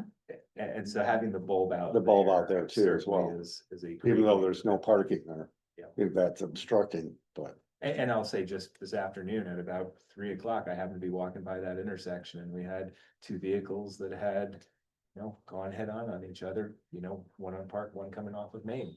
And so it's a difficult intersection for a lot of vehicles. Yeah, it's hard to see. Yeah, Pedestrian and, yeah. Infrastructure. Cool. Yep. Anything else for you? Public comment? Would anybody like to make public comment on the downtown master plan improvements? Question? Certainly. Linda Moore, 113 South End Street. And it's regarding the pollinator planters. Because the pictures show like petunias, which are hybrid stuff that don't even have pollen. And a lot of times they're treated with neonicotinoids, which is gonna kill pollinators. So just asking, has a lot of thought been put into about what's going into this? Because really the kinds of plants the pollinators are drawn to are messy looking. So are we really going to improve the look by planting what they need? And then if you're gonna take it out, what's gonna happen to these plants? Because a lot of times they're perennials. Anyway, it's a gardener's, thing of like, what are they talking about, for God's sakes? So I think we were gonna bring them to M Street, right, for the winter and put them in the. I don't need it. They gotta go sign. Do we have a plan for that? Please note, Commissioners, Director Severson and I have spent many hours talking about the plants and the plantings, and she has been working with a contractor that the city otherwise uses. She's a for landscape. Later plants as the landscape architect. So you can like move them inside somewhere in into a public works building in the winter in case there's, and then We are bring them back next year. Working with, we need to work with Public Works on that, but the planters themselves, they're self-watering planters, they would be stored. And I'm still trying to figure out if they could be stored with the stuff inside. Yeah. Mhm. If nothing else, the Mhm. plants can certainly be used. I would offer to the commission, you might recall from the M Street Park, start of construction not that long ago. The city actually relocated a number of trees and other plants out of M Street. A good portion of those were immediately placed into other parks. However, we do have a fair number that are out at Public Works that are waiting to be relocated back to M Street. So we do have an area of the Public Works facility where we do temporarily store trees and plants over winter to be reused in the spring, so. Have you considered, so to the garden nerds in the room, that I'm talking about myself also.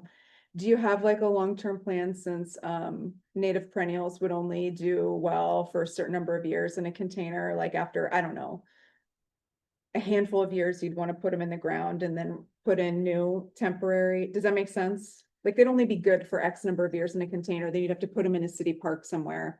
Put a new one in that lives temporarily in a container, so you'd have to like cycle them through if this was a long term. We absolutely understand that, and you might recall from the downtown master plan that there is mention of a bike and pedestrian pathway on Second Street that would link the downtown to the parks. And as part of that, we kind of envisioned a bit of a pollinator corridor. Nice. There were some reasons why we were not able to implement that pedestrian plaza, bike plaza this year. We expect to do that in coming years, and yes, we would eye that as a potential location for plants as they age out at planters, if you speak, as with other places in the park as well. I happen to really like the messy looking plants. I think the library yard is gorgeous, and I can't believe how fast it filled out. Huge hats off to the people that are taking care of that space. We all know my husband's the director. Yeah, he helps move rocks, but I'm talking about like the crew that actually like does the work, which is sometimes him and his family on weekends, but mostly not. It looks so good. So I think like the messy ones can they have a home in Livingston and they look quite lovely. From my eyeballs, like it looks pretty dang good. So I'm excited. Well, we certainly got into the weeds on that stuff. They're not weeds, plants. You're trying to push us to 10 o'clock, aren't you? No, it's Linda's fault. She brought up plans. Won't do it again. Still asking for public comment. Anybody would like to make public comment on the downtown master plan improvements? Anybody online? Come up here. Raise your hand, make yourself known. Okay, seeing the public comment is closed. Thank you for Jen for the presentation on that. Moving on, discussion regarding August 5th, 2025 City Commission meeting, Mr. Gager. Thank you, Chair Schwartz. The item before the commission this evening is contemplation of possibly canceling the August 5th, 2025 regularly scheduled city commission meeting. The reason for that is in the past 2 years that I've been city manager, the city, as in the years prior to that, has held a National Night Out event down in Miles Park. National Night Out is a nationwide event that is intended to enhance the relationship between neighbors and law enforcement while bringing back a true sense of community. Over the last 2 years, Livingston Police Department has partnered with Park County Sheriff's Office, Montana Highway Patrol, Livingston Fire and Rescue, and other first responder agencies to welcome community members. In years before I arrived, the event was also coupled with a school supply donation for certain members of the community that may need assistance with that. And similarly, there's been different entertainment, including a dunk tank, as well as some food options as well. And so staff is once again planning to hold National Night Out, and in recognition of the comments last year, wanted to present this as an option to the commission. And just as a clarifier that I recognize I forgot to mention earlier, National Night Out is nationally scheduled for the first Tuesday in August, and that is a commission meeting of ours. And so in order to meet the past expressed desires of the commission to be able to one day attend the National Night Out event, and in recognition that we don't have really any time sensitive city business that requires the meeting on August 5th, wanted to get the commission's input on potentially canceling the meeting so that you folks could attend the National Night Out event. I will also say I am scheduled to meet up with other city managers in the state and region the following day, the 6th, 7th, and 8th. I'll be out of town, and so we'll leave it at that. What kind of food did you say there's gonna be? And who's gonna be in the dunk tank? Yeah, we need to know. So We're going to decide. to be determined on the. That will determine my answer for. I know we've got an experienced dunk tanker on the dais. And, Who's that? Who's that? Already had my dunking this year, so up to you three. Not it.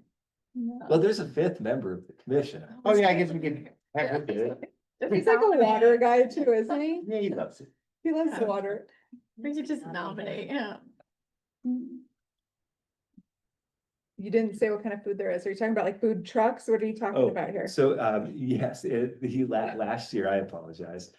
Last year, there were several food vendors. The city staff put out a call to all the known food vendors. And so I believe we had a hamburger option, a hot dog option, as well as an ice cream option.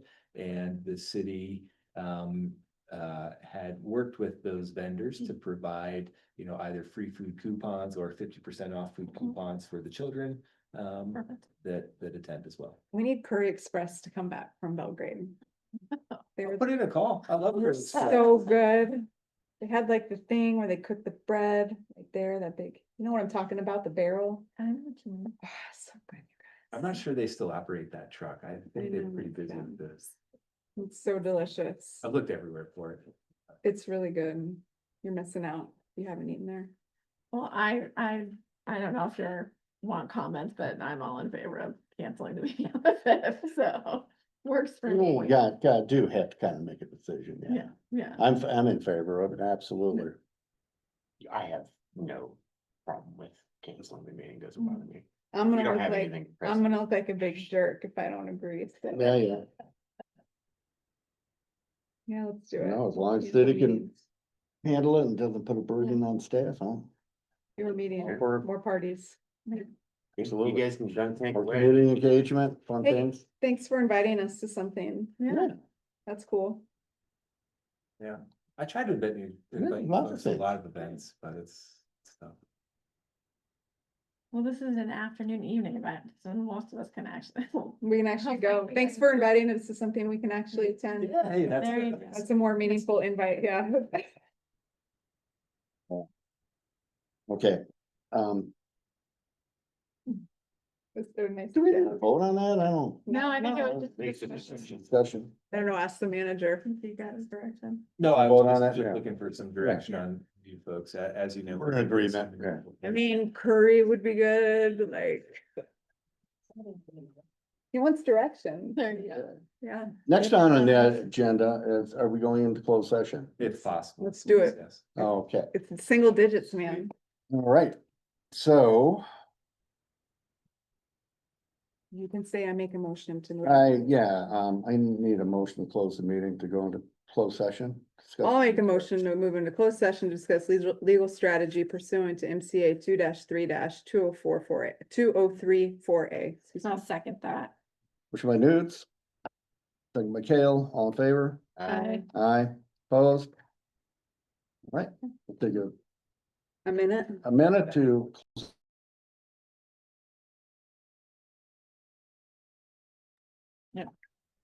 Folks online, you're gonna go into a waiting room, during the closed session, and then we will bring you out of the Magazines and waiting room. snacks? after.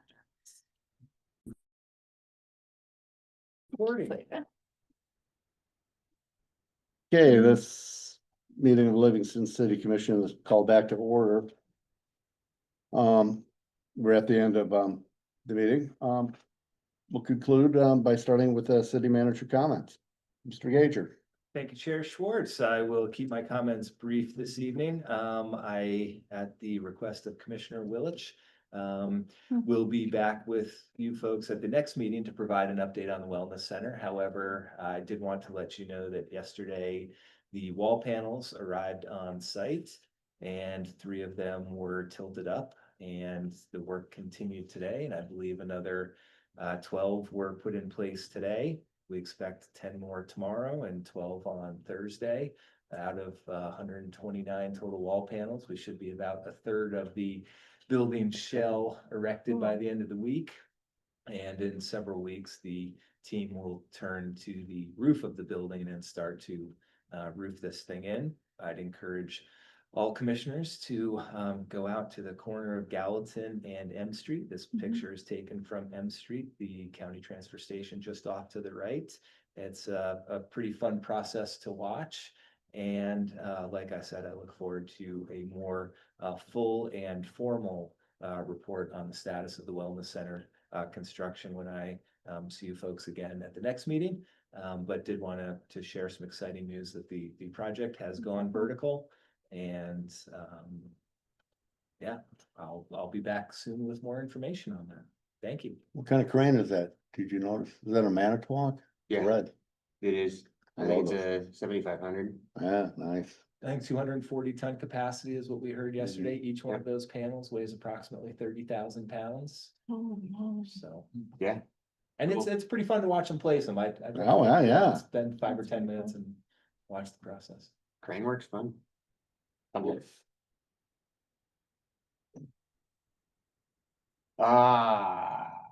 Yeah, Okay.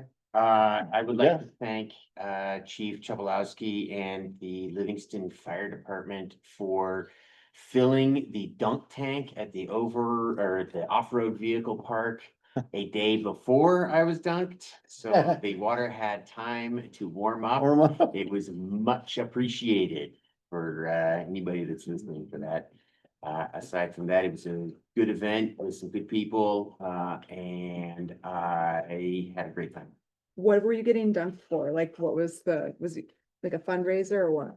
I think just it for was fun? more of just an awareness type of thing. The sheriff's department was up there doing safety discussions with the kids, like put your helmets on when you're riding your dirty bikes and wear your seat belts and your side by sides. There was a civil contractor up there. I'm not sure who, so I apologize for not knowing that, but they went through some heavy equipment with the kids, like safety around big equipment, and then they, let them crawl around all that.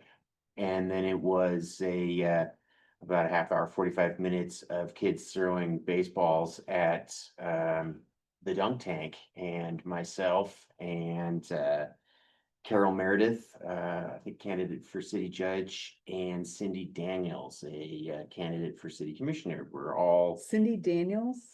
I think that's her name, yeah, is it Cindy Daniels? Yeah. Yeah, I think so. All were donkeys, so we all got thrown in, and that machine is very interesting. I am way heavier than what they had tested the weight to, so it took about 6-7 balls to hit the target To make you fall. to make me fall in. So yeah, I got probably 4 heart attacks in a row there. It was fun. That's I yield. Thank you. I would like to thank, the Livingston Police Department and the Fire Department, for making it through the 4th of July holiday weekend. Boy, there was a lot of fireworks, community fireworks shot off in Livingston on the 4th of July this year. It really sounded like a war zone. So, I appreciate the, police department being out and trying to stop some of that as it was happening. I think that there was a fire up on the hill, from some of that. So I just appreciate the work that they did, because I'm sure that was the 4th in particular this year felt really loud. But on the flip side, I would like to congratulate the fairgrounds and the county for a much quieter rodeo this year. They got there, I felt like this year they really got the speaker dialed in. It was way better than last year. So I, as a resident that lives right over in that area, I do appreciate that. So, and I know I brought that up at my last city manager, or my last commissioner comments. And then I know that we as a commission are going to work with the Pride Coalition to try to come to some resolution, hopefully, around what's been happening. And I look forward to those discussions. And I look forward to having discussions where everyone is included. And that not one voice in particular, gets to take control of the story, or to tell the story in just their own opinion. And so I'm looking forward to some further discussions. I know we as a commission, support, that community of folks, the Pride community of folks, the LGBTQT plus, or it's so late. LGBTQIA plus. Thank you. You're welcome. Thank you, because I don't want to miss them all. I don't want to miss any, so thank you. But, so I look forward to that. And I will stand by everything that I said at the last meeting, and because that's who I am, and I know, and I'm not going to apologize for that. So, I yield.